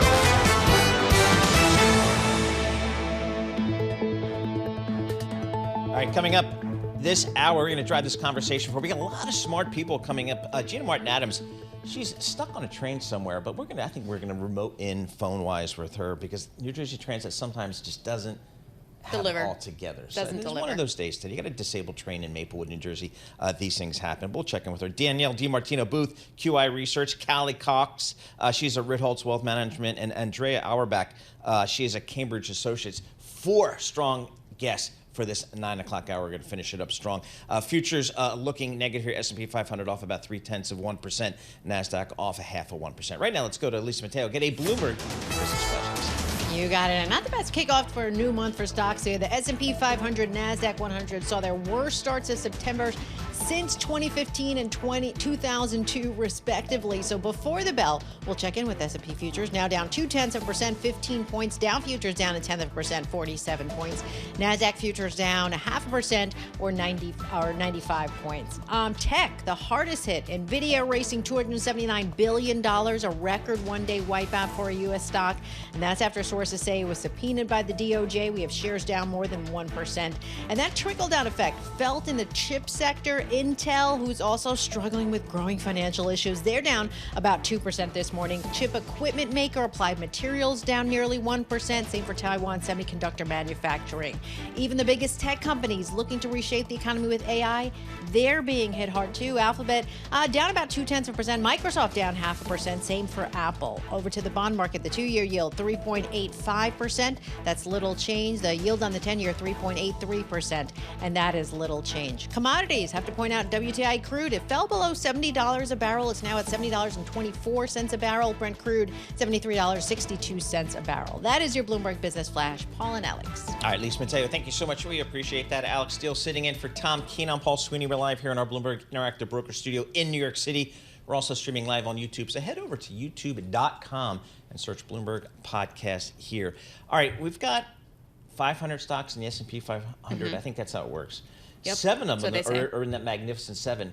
How about the other 493? What are those stocks doing? How are their earnings shaping up? What's the play there? Gina Martin-Adams, Chief Equity Strategist for Bloomberg Intelligence. She looks at the entire S&P 500 and then some. Gina, thanks so much for joining us here. How do you think about the second quarter earnings season and maybe what we saw outside of those top 7 tech stocks?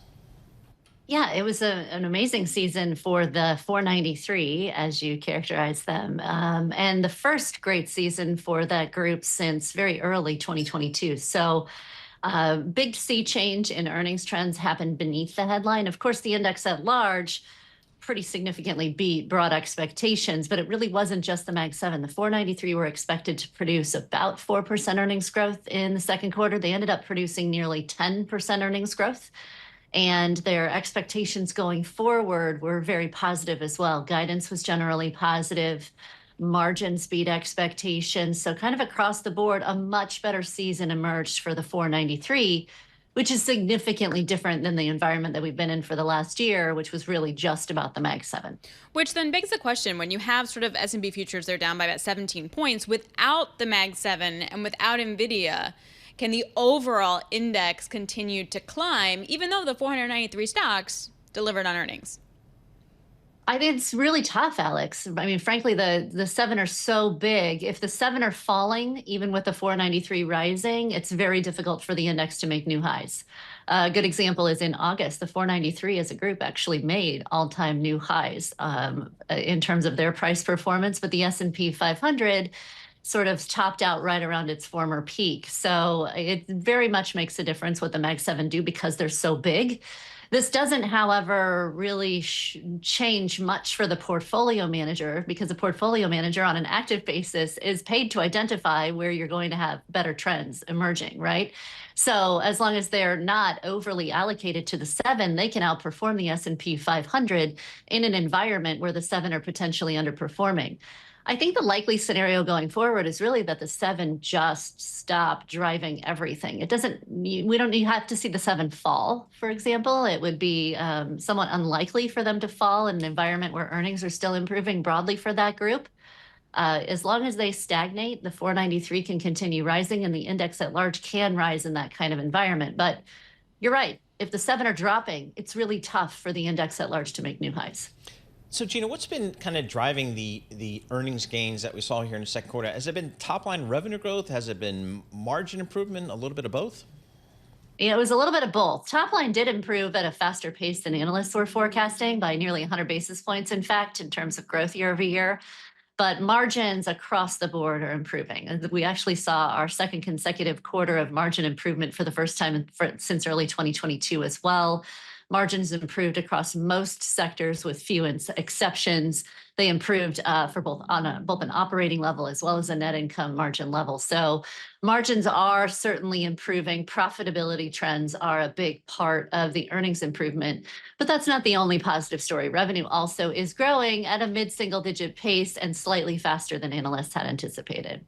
So what does this all mean for the likes of the small caps and the mid caps? And I say it like that because I feel like the small caps have tried to catch a bid and just cannot seem to get it together.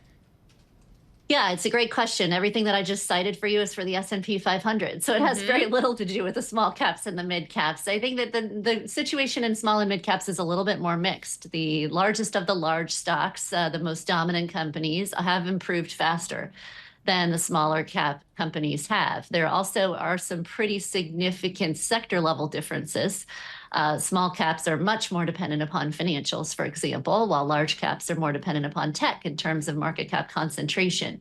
So you do have some pretty big divergences. Small cap earnings trends are improving as well, but not as rapidly as large caps and not on as much of a broad-based sense. So I think that that is playing out real time in the price performance as well, where small caps have really struggled to keep up with large caps. Certainly in August also, we saw small cap returns struggle relative to large cap returns, and that is partly symptomatic of what's going on with fundamentals. Gina, what's screening well for you and your team this year? Yeah. So in terms of factors and sectors, on factors, very clearly still quality and profitability is performing very, very well, but also low volatility has really popped to the top of our factor scorecard. Low vol stocks generally performed very well globally as well as in the US over the course of the last couple of months, as you would expect in the seasonally weak time of the year. But we've seen some momentum improving for low vol, and the valuations of low vol stocks are still also quite low. In terms of sectors, our sector scorecard all the way back in June started to rotate out of tech towards some other cyclical and defensive plays in the index. Financials really popped to the top of the sector scorecard, suggesting that, we were due for some new leadership to emerge in the index. And I think we've seen that start to take shape over the course of the last couple of months. Which is interesting then, because you can't look at, as we were just talking about, you can't look at the headline and say, ooh, S&P down, therefore everything's out. Like that rotation's still there. It's just what's leading it. The other question, and I emailed you about this, I think it was last week. So I'm kind of obsessed with how investors are not pricing in any election risk, because one of the areas is that it's most vulnerable are taxes. And you look at low tax and high tax companies, and those indices that you guys price out hasn't really moved. Yeah. Well, I think when you look at the election probabilities, the election prospects, it's still a toss-up between the candidates. So how do you trade on this theme? And something that we're watching really carefully is in an environment where former President Trump gathers any sort of momentum, you would imagine that the high tax companies may actually experience some lift. We haven't seen that yet. In an environment where Kamala ends up gathering a little bit of a momentum, we might actually see the lower tax companies trade off because they could see tax increases. So we just aren't seeing a whole lot of movement here. We're watching this really carefully as probably the most important election-related issue. But when the candidates are neck and neck and the polls are still pretty tight, it's really difficult to trade on election probabilities. Gina, thanks so much for joining us. Really appreciate it. Gina Martin-Adams, she's a chief equity strategist for Bloomberg Intelligence, joining us via Zoom. S&P 500 futures, they are off 0.3%. The NASDAQ off about 0.6%. We'll get this market open for you in about 20 minutes. With our news in New York City, here's Michael Barr. Thank you very much, Paul. Alex, Lisa. Kamala Harris plans to unveil another tax credit as part of her economic policy rollout. A Harris campaign official says the vice president will call for raising the small business tax deduction for startup costs from $5,000 to $50,000. Harris and former President Trump are competing on tax policy, with a slate of tax cuts due to expire next year. Harris will unveil her latest proposals in a speech in New Hampshire later today. Meanwhile, Donald Trump's running mate, J.D. Vance, criticized Harris's economic policy. This is the lie at the heart of Kamala Harris's campaign, that if you elect her, she's somehow going to be different than she already has been in office, where her policies have caused higher grocery prices, higher food prices, and, of course, a wide-open southern border. Vance made his comments on Fox. A long-awaited damning report is out on the Grenfell Tower fire in West London that killed 72 people in 2017. The report lists a catalog of government and industry failures in concluding that all the deaths were avoidable. UK Prime Minister Keir Starmer issued an apology in an address to Parliament this morning. It should never have happened. The country failed to discharge its most fundamental duty, to protect you and your loved ones, the people that we are here to serve. And I am deeply sorry. Prime Minister Keir Starmer promised to act on the recommendations in the report within 6 months and to take steps to ban the companies involved from receiving public contracts. Foreign Minister Dmytro Kuleba, one of Ukraine's most recognizable faces on the international stage, has submitted his resignation. Meanwhile, Russian strikes overnight killed at least 7 people in the Ukrainian city of Lviv near the Polish border. There's dangerous heat in the western U.S. this week, from Spokane and Portland down to Las Vegas and Palm Springs. It has been potentially record-breaking heat. In Vegas, it will be around 107 degrees for the next 3 days. Global news 24 hours a day and whenever you want it with Bloomberg News Now. I'm Michael Barr, and this is Bloomberg. Alex, Paul, Lisa. All right, Michael Barr, thank you so much. We appreciate that. Let's talk Miami Beach. A lot of money going down there, a lot of people going down there from both New York and the West Coast. Look at this.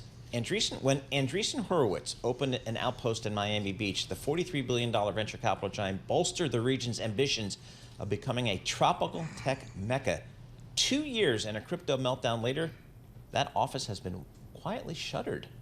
I didn't see that coming. Yeah, do we know why? I think they're basically just saying, venture capital money flowing to Miami has flagged since 2022. Miami-based companies brought in $400 million in the second quarter, compared with $5.5 billion for 2022 as a whole. That's according to PitchBook data. That's quite interesting. By contrast, artificial intelligence boom has given San Francisco even more of an edge as a tech capital. In the second quarter, companies in the Bay Area raised $18.7 billion in venture capital funding. Also, we've talked about different stories too, that their roads aren't built there to handle the kind of traffic that was coming down. The schools were overpopulated, so I wonder if they had a hard time getting workers to come down there. Yeah, and I'm just like, all those people flocking down to Miami. In Florida in general, it's great, but you got to live there. Yeah, I don't want to do that. Yeah, you got to pay the electricity grid.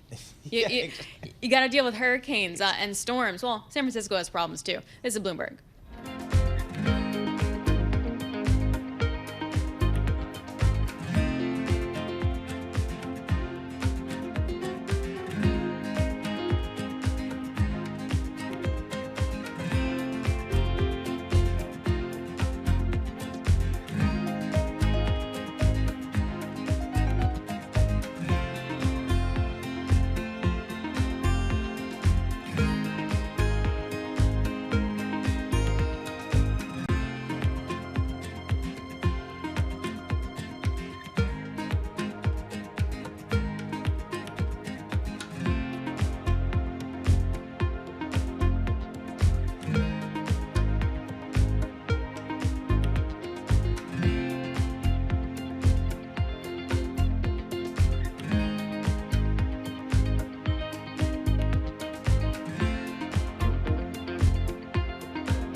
Markets, headlines, and breaking news 24 hours a day at Bloomberg.com, on Bloomberg Television, and the Bloomberg Business app. This is a Bloomberg Business Flash.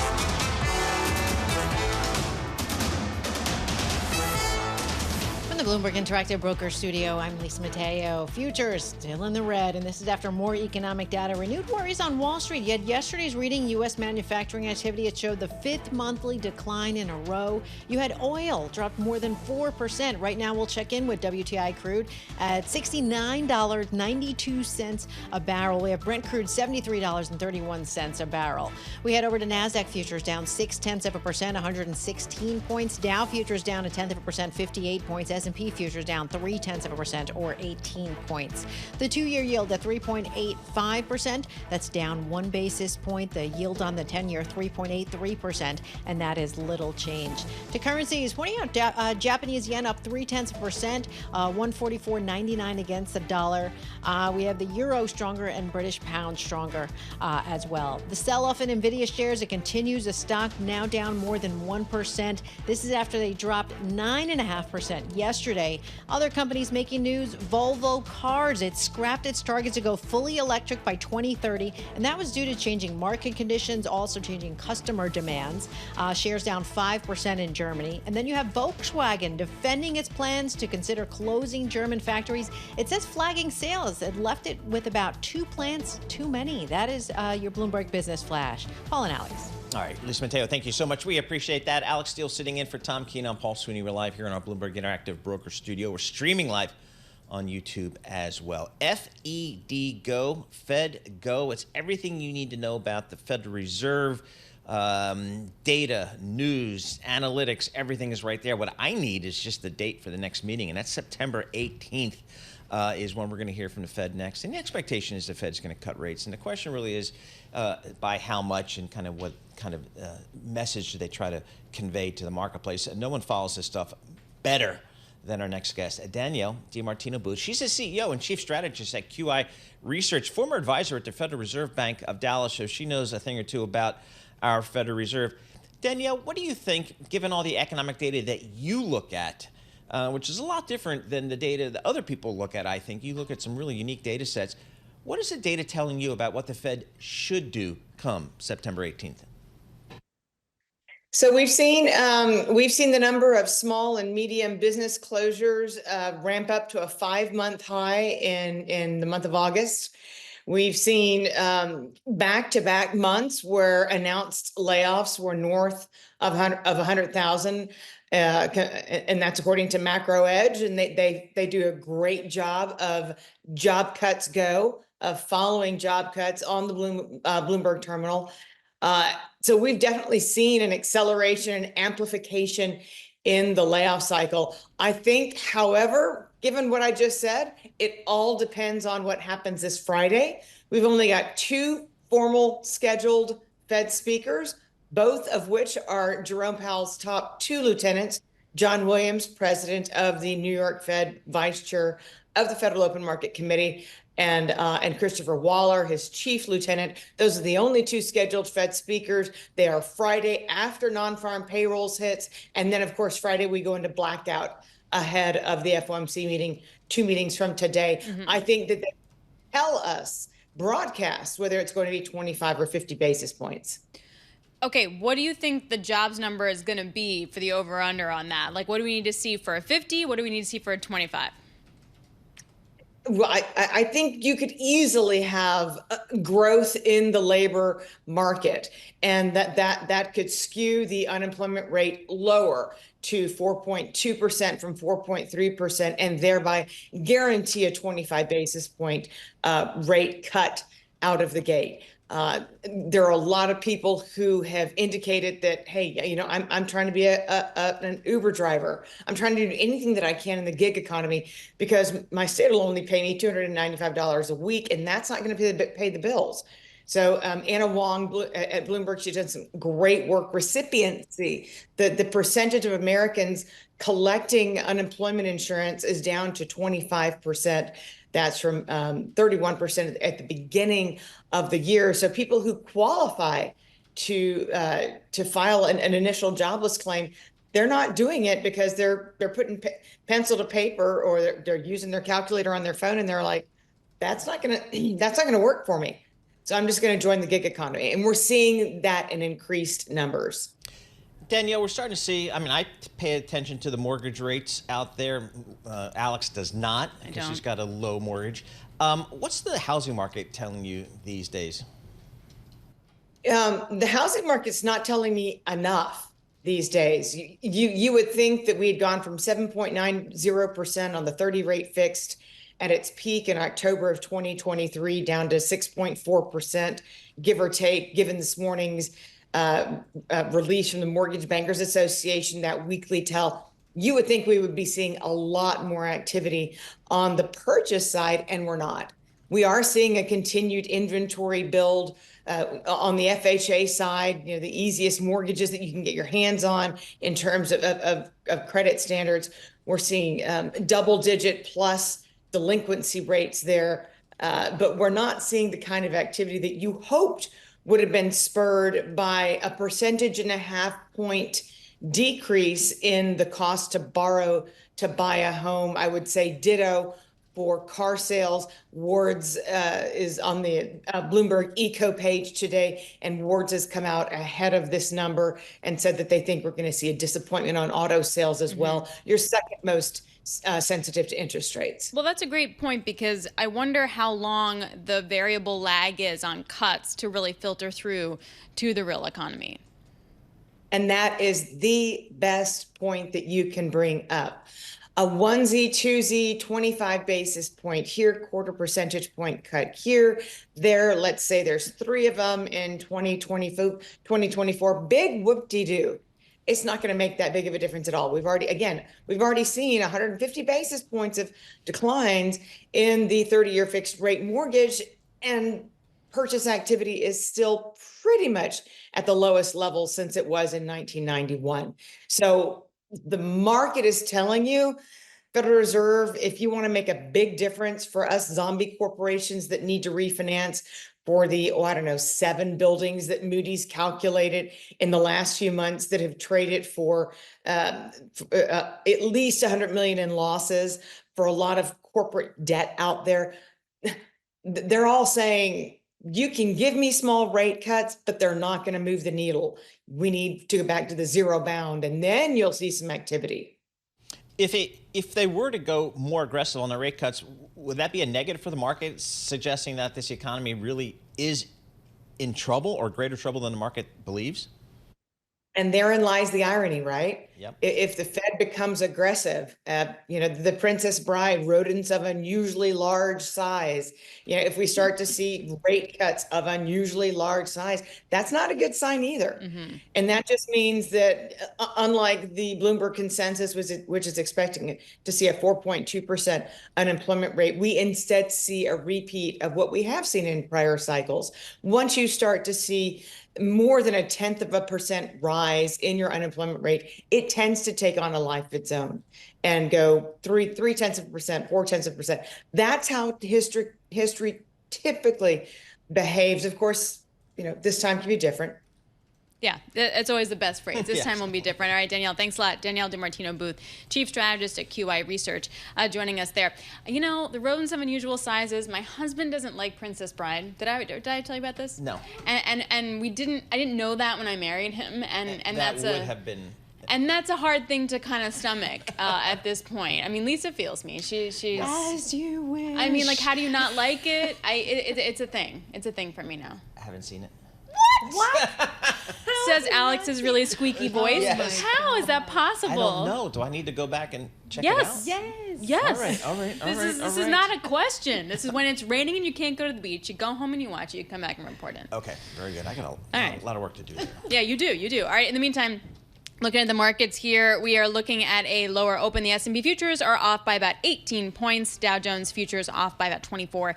And the NASDAQ 100 futures off by 124. WTI crude oil under 70. Under 70, but OPEC Plus might rethink adding oil back into the market in October. So clearly not liking that 60 handle there for the oil market. Also seeing a little bit of a bid into the bond market as well, but nothing like we saw yesterday. You're looking at the bond market relatively flat. We got the U.S. Open in just about 5 minutes' time. This is Bloomberg Surveillance.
markets, headlines, and breaking news 24 hours a day at Bloomberg.com, on Bloomberg Television, and the Bloomberg Business app. This is a Bloomberg Business Flash.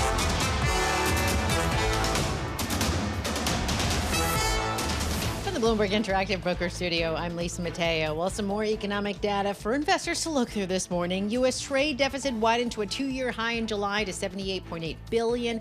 That's thanks to a surge in import of goods. In about a half hour from now, we'll get JOLTS job openings as well as a read on factory, durable goods orders, and then later this afternoon, it's a September beige book. But at the start of the new trading day, let's get right to it. We'll start with the S&P 500 right now, down 0.3%, 19 points at 5,509. We have the Dow, little change, down about 7 points at 40,923. The Nasdaq down 0.7%, 123 points at 1712. Let's get over to the bond market. The two-year yield, 3.84%, down 2 basis points. The yield on the 10-year, 3.82%, and that is little changed.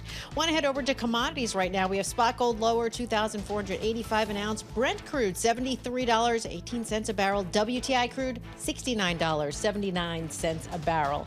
At the open, also want to check in with shares of Nvidia. They are down 2%. That is your Bloomberg opening bell report. Paul and Alex. All right, Lisa Mateo, thank you so much. We appreciate that. Alix Steel sitting in for Tom Keene. I'm Paul Sweeney. We're live here in our Bloomberg Interactive Broker Studio, streaming live on YouTube as well. We're in your dashboard as well on the Apple CarPlay and Android Auto. So we're pretty much got all the technological bases covered. Speaking of technology, Bitcoin off 3% here, 56,400. I have no idea what that means other than risk off. Yeah, I think it's that simple. I mean, I think it's risk off. You look at the sectors that are the biggest losers within the S&P right now. You got technology off by 1%, consumer discretionary off by 0.4%, communication services, which is really like an Amazon situation, off 0.2%. But within the S&P, you want to know what the worst stock is? What? Dollar Tree. Yes. Off by over 11%. I just find this so interesting because if the middle market's getting squeezed and lower income is squeezed, you would think these guys are doing really well, but they cut their profit forecasts for the year and for sales as well. And then, yeah, Dollar Tree stock is off 12% here, 52-week low, off 50% year to date for a company with a $15 billion market cap. That gets your attention, and again, it just kind of goes to the consumer out there, the bifurcated consumer, the consumer that owns, it seems like the consumer that owns assets, whether it's stocks, bonds, real estate, they're doing okay. They will presumably also benefit from lower interest rates, but those that don't own those real assets, getting stung by inflation. That's been a play over the last two or 3 years, and not that big of an impact from lower interest rates. So that's the big issue out there. That's an issue that I think will be reflected in the election coming up in just what is it, 63 days. I'm glad you're counting. Countdown clock for Paul Sweeney. On the upside, this is not a shocker here, but you have utilities, consumer staples, and financials as you have a little bit of bid into the bond market. But I gotta say, it doesn't feel like there's a ton of follow-through selling from yesterday yet. I appreciate the Nasdaq's off by 0.7%, but it was down 3% yesterday. So let's just see. Let's just see as we kind of head into the opening for today. Plus, the big one of the big data points that the market will be looking at, the Fed will be looking at, will be the labor market. And Friday we get the change, and I'll be here Friday. The change in non-farm payrolls, 165,000 is the number, 114,000 last period. The unemployment rate expected to be about 4.2%. Michael McKee joins us because I want to break that down with him and some of the other economic data from this week. Michael McKee covers all the economics for Bloomberg TV, radio, and pretty much everything else. So, Michael, it feels like this non-farm payroll number is going to be pretty important for the marketplace and for the Federal Reserve as they think about what to do on September 18th.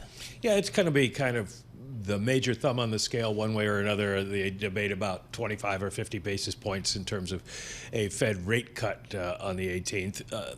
The consensus is we return to a little bit of normality, I guess, if you define normality as what's been going on for the last 2-3 years in terms of job creation and unemployment.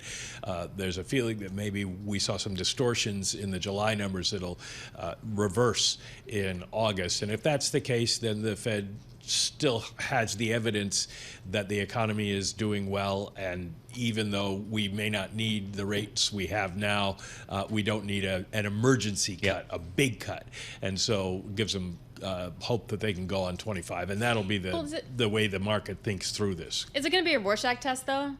Like, see what you make of it? Like, if I already think we're going to get 50 basis points, we're going to get it no matter what the number actually is? We've been doing that in the markets. The markets have been doing that now for years since the Fed started raising rates.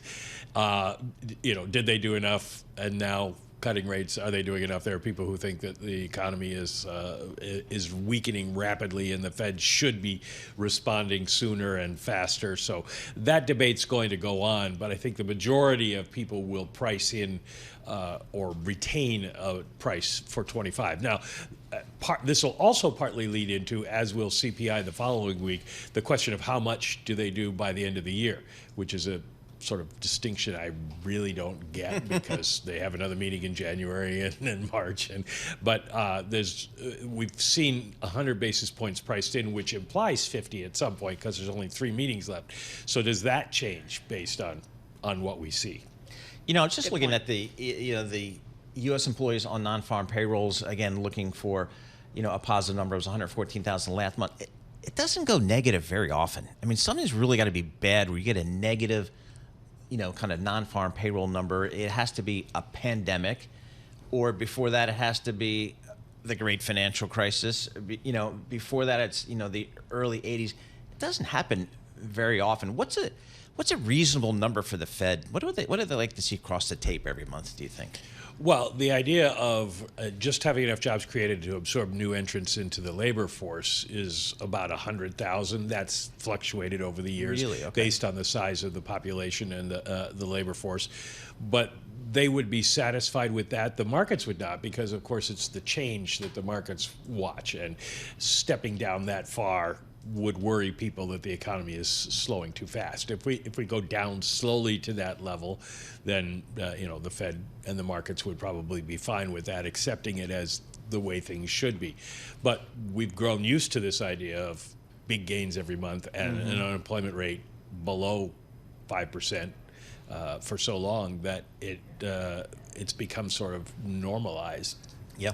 And speaking of, can I just point out, Dow has flipped positive, up 0.2%. Didn't I call this with you, Michael McKee, on email earlier? and I have a question for you guys, because you're both the stock experts. This was a debate Not true. Abigail Doolittle and I were having earlier. All day long, we and others have been saying Nvidia had the biggest market cap loss ever yesterday. Does that matter? I mean, market caps always go up and down, though, and the more people buy stocks and the higher indexes go and the higher stocks go. So isn't it more important to say the percentage value of a share fell the most or whatever, because that's what I would own and where I would feel the pain. Yeah, but what's not sexy is saying in a headline, the percentage value of a share was down for Nvidia. You know what is sexy? $270 billion market cap loss for Nvidia. Yeah, and that's real money. I mean, I don't care who you are. Bloomberg had a story earlier today that said, yesterday Nvidia lost an Adobe. Yes. Right. Oh, I love those comparisons. I thought that was a good comparison. No, that's awesome. That was a sexy one, as you say, even though it doesn't really mean anything. Yes, exactly. It's called journalism, Mike. Before we get to Friday, though, we get JOLTS at 10. Yeah. So I'm not going to be here because they don't let me do 5 hours of radio a day, but they do let Paul do that. So what does Paul need to know at 10? Totally unfair. We're anticipating that we will continue to see job openings decline. We've gotten now down to the vacancy rate, basically unemployment versus the number of jobs out there, being at a 1.2% ratio, and that could fall further. And if you get down to about 1%, then you got as many job openings as there are people looking for jobs, and that is what your historically normal situation should be. So that would tell the Fed that the labor market is loosening up some or continuing to loosen up. And again, it's a question of magnitude, not so much direction. We expect it to go down as long as it doesn't drop precipitously. All right, we don't want that. And real quick, is there an unemployment rate that the Fed I don't know, feels comfortable with, or is there an unemployment rate that if we see something on Friday that would spook them, or do they not Or too just concerned about the We used to magnitude. think where we are now is way below the natural rate of unemployment, and that has changed a lot. We feel we can get down to much lower rates of unemployment now. The Fed would look to anything above maybe 4.5 as worrisome, and also again the magnitude, the speed of the change to that, because they predicted 4.1% by 4.2% by the end of the year. Now we'll get a new forecast in September, but they'd be looking at that. If it goes below that for some reason, then they're not going to complain. All right, Michael McKee, thank you so much for joining us. As always, Michael McKee does all the economics for Bloomberg Television and Radio. Appreciate getting some of his thoughts. EcoGo is a really good function to keep you up to date on what all the economic data is coming out and kind of where the street is in terms of consensus, because it moves markets. With our news in New York City, Michael Barr. Thank you very much, Paul and Alex and Lisa. Israel says it can't leave the border region between Gaza and Egypt, known as the Philadelphia Corridor. Hamas has insisted Israeli troops leave the area as part of a ceasefire deal, but Israeli Strategic Affairs Minister Ron Dermer says the security risks are too high.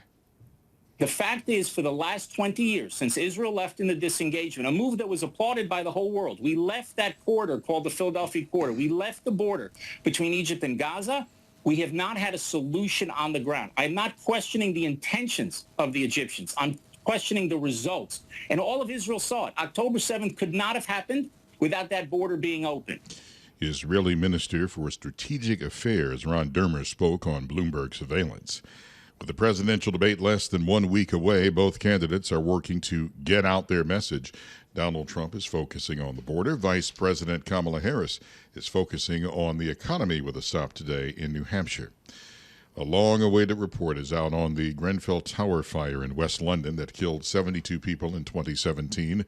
The report lists a catalog of government and industry failures in concluding that all the deaths were avoidable.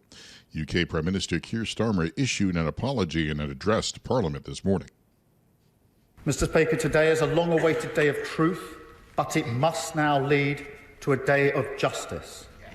Justice for the victims and the families of Grenfell, but also a moment to reflect on the state of social justice in our country, and a chance for this government of service to turn the page. Prime Minister Keir Starmer promised to act on the recommendations in the report within 6 months and to take steps to ban the companies involved from receiving public contracts. Global news 24 hours a day and whenever you want it. With Bloomberg News Now, I'm Michael Barr, and this is Bloomberg. Alex, Paul, and Lisa. All right, thanks so much, Michael Barr. Appreciate that. So, as I mentioned, stocks are flipping a little bit positive here. The Dow Jones Industrial Average up by 0.3%. The S&P now flat.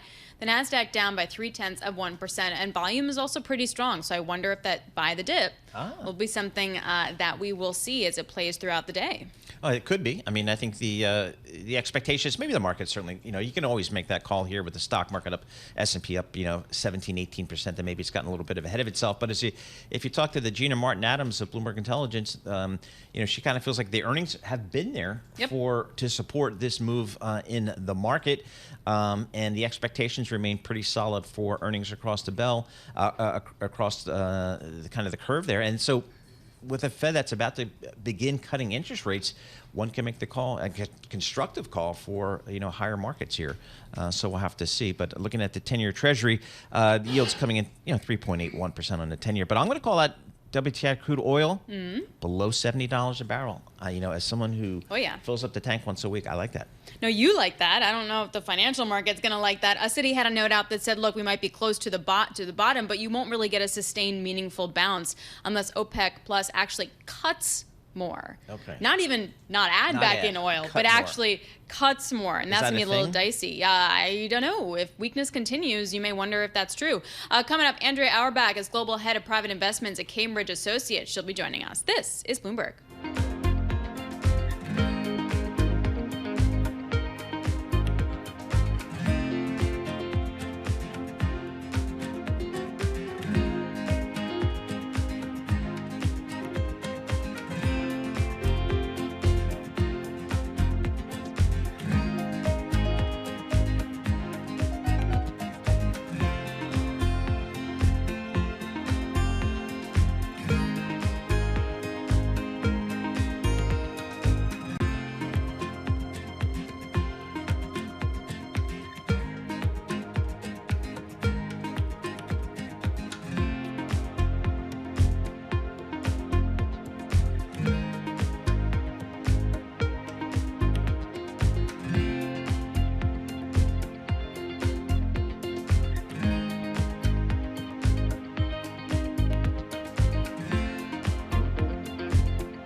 markets, headlines, and breaking news 24 hours a day at Bloomberg.com, on Bloomberg Television, and the Bloomberg Business app. This is a Bloomberg Business Flash.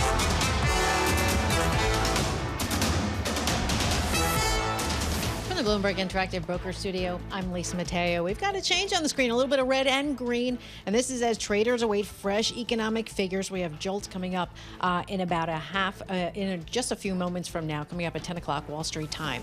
Right now we have the S&P 500, little change, down about 4 points. The Dow, little change, but up 20 points, and the Nasdaq up about down 0.3%, or about 56 points. We have the 2-year yield at 3.84%. That's down 2 basis points. The yield on the 10-year 3.81%, and that's down 1 basis point. To earnings we go. Want to check in with Dollar Tree. Their shares down 21%. It cut its net sales forecast for the full year, so not so good news there.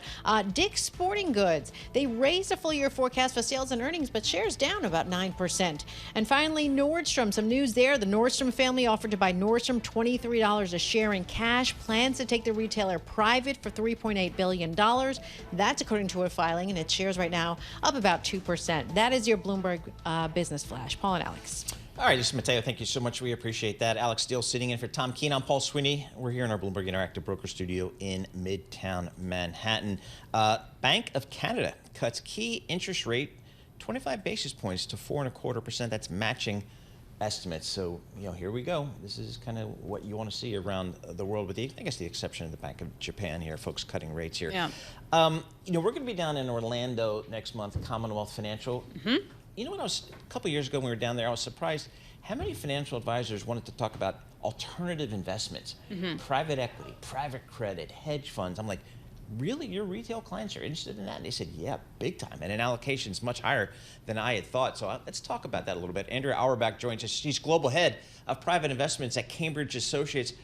Andrea, private equity, that's what I grew up with. There's now private credit. Yep. There's lots of alternatives out there. But in private equity, nothing's happening. I got no deals. I've got no sales. I've got no IPOs. If I'm a limited partner, I want my returns. I want liquidity. What's happening in the private equity? Yeah, I think you summarized it. Not a lot. Okay. Not a lot is happening right now. Distributions back to LPs are at basically all-time lows when you look at the distribution yield for private equity and for venture capital. And some of that was caused by the end of the zero interest rate environment. Obviously, as interest rates spiked, valuations had to make adjustments, and a lot of owners of private equity assets were not able to sell them for what they paid for them or better. Yep. And so there's basically been a full stop for quite a while in the transaction environment. Does this change when the Fed cuts rates? Is things going to finally start moving, or are we going to be looking at creative ways to pay back LPs for a while? Great question, Alex. And what I would say is there's been a trickle, not a deluge of exits happening. And so as rates start to come down again, we think that there will be more of an opening of the transaction market. Don't forget, there's pressure on these private equity and venture funds to sell. There's a time limit to how long they can run. Yep. So there is pressure. And we are watching some innovations around the forms of continuation vehicles and secondary activity in the marketplace. Down round, it's a term you don't like. People in your industry don't like having a down round in valuation, but that's the world we're in now. Have the private equity folks, have they come to that realization? Have they had that come to Jesus moment where it's not the worst thing in the world to come public at a lower valuation than my last private round, or to sell at a lower valuation than my... Have they gotten to that point or not yet? We're starting to see it. And actually, both the U.S. private equity market sort of landed lowest around the same time the public equity markets did back in 22. It took the U.S. venture capital market actually up until last quarter of 23 to finally touch bottom, we would say, as in valuations sort of finally kind of glided, and now they're kind of coming back up. Okay. So we think maybe a lot of the pain has been taken, and hopefully that will result in a little more activity that will benefit investors. What do you like? Where's the best opportunity that you see? Well, right now, when we're looking at where capital is getting invested from a private equity standpoint, it's actually been going more heavily into industrials than we've typically seen. Yeah, I wonder. It actually, the pecking order right now is industrials, technology, and healthcare. Normally, the pecking order is technology, healthcare, industrials. Okay. So investors seem to maybe want. What do you make of that? Is that a policy situation? I actually think it's a case of a lot of investors were overserved tech in 21, let's argue, maybe the first half of 22. And I think there's a portfolio rebalancing towards let me offset my tech exposure with some more industrial business services exposure. I feel like that's what we're seeing in the market. I tell you, one of the most amazing, I've been on Wall Street since the mid 80s, one of the most amazing things I've seen develop is the growth of private credit. And that was a business I was in at the Chase Manhattan Bank. I'd give you a leverage loan and I'd charge the heck out of you and we'd make a lot of money. Now, private credit has really become a growth story in the alternative space. How do you guys view that? I mean, private credit, and I started as a credit analyst at Prudential Insurance in the early 90s, I'm going to say. So definitely remember what it was like issuing loans at that time when interest rates were higher than they are now, actually, right? And so private credit has clearly risen in interest because interest rates have risen, and so better returns on offer. A lot of dry powders in the space looking for a home right now, and investors have embraced it as a source of return, provided the underwriting is strong and you have conviction in the managers in which you're investing. So is private credit going to go the way of private equity, and just that there's going to be so much money involved, right? It hasn't been tested to this scale in like severe downturns. I know private credit's been around for a while, but not to this scale. Is it going to suffer the same kind of fade, and is the money going to go to the next cool, sexy thing? Interesting question. And I would say private credit, to your point, it's been around for a long time, just in different forms, right? Insurance companies used to provide private credit. Now it's private credit funds provide the private credit. And so I think you're right, though. There's been a surge of activity and capital flooding into the space. What we've noticed is that spreads have started to come in a little bit because there's so much capital looking for a home in the private credit space. So for us as an investor, we keep our eye on the quality of the underwriting to make sure we can earn the type of return we're expecting. But it's a great point. And if interest rates continue to come down, then the returns in that space will likely also continue to glide down and may make it a little less interesting for investors that may have other choices that they want to pursue. If I want to go out and raise a private credit fund, or no, private equity fund, let's do a private equity fund, easy. Can I do that today? Is there demand out there? I mean, can I raise capital? Oh yes, there's definitely demand out there, and fundraising so far in the first half of 24 is about $160 billion. So there's definitely interest and appetite for private equity. It's just a lot harder because if you haven't provided distributions back to your investors, if your returns are suffering a little bit because you've had to maybe take some valuation down, right? It's a little harder for an investor to say, sure, I'll lock up my money with you for 10 to 12 years. But it's still happening, and there are definitely pockets of appetite and interest. Yeah. In a severe downturn, what do you think is going to happen? Like in terms of the sectors that are interesting, in terms of payouts, like if we get there. So in the severe downturn, and actually we're sort of in a little bit of one right now, right? So distributions we haven't seen distribution yields this low since the global financial crisis for private equity, and since 1989 when you were at Chase Manhattan for venture capital, right? So in some ways, we are actually at a real low for distributions back to investors. If there's let's say an overlay that with a big macroeconomic downturn, I think what you would see is what you would normally see. Everything kind of comes to a stop in terms of capital activity, and then you've got to check your belongings and see how the companies are doing. And if you're over-levered, you're probably in a bit of trouble. If you're overvaluated, you're probably also in a spot of trouble as well. That kind of goes to the whole mark-to-market issue, which I think is a scam. As in you shouldn't go mark to market, or no, you should? they should be marking to market, because I mean I see all these endowments put up these great numbers coming out at 22, and I'm like, wait a minute, where's your 30-40% of your portfolio is private?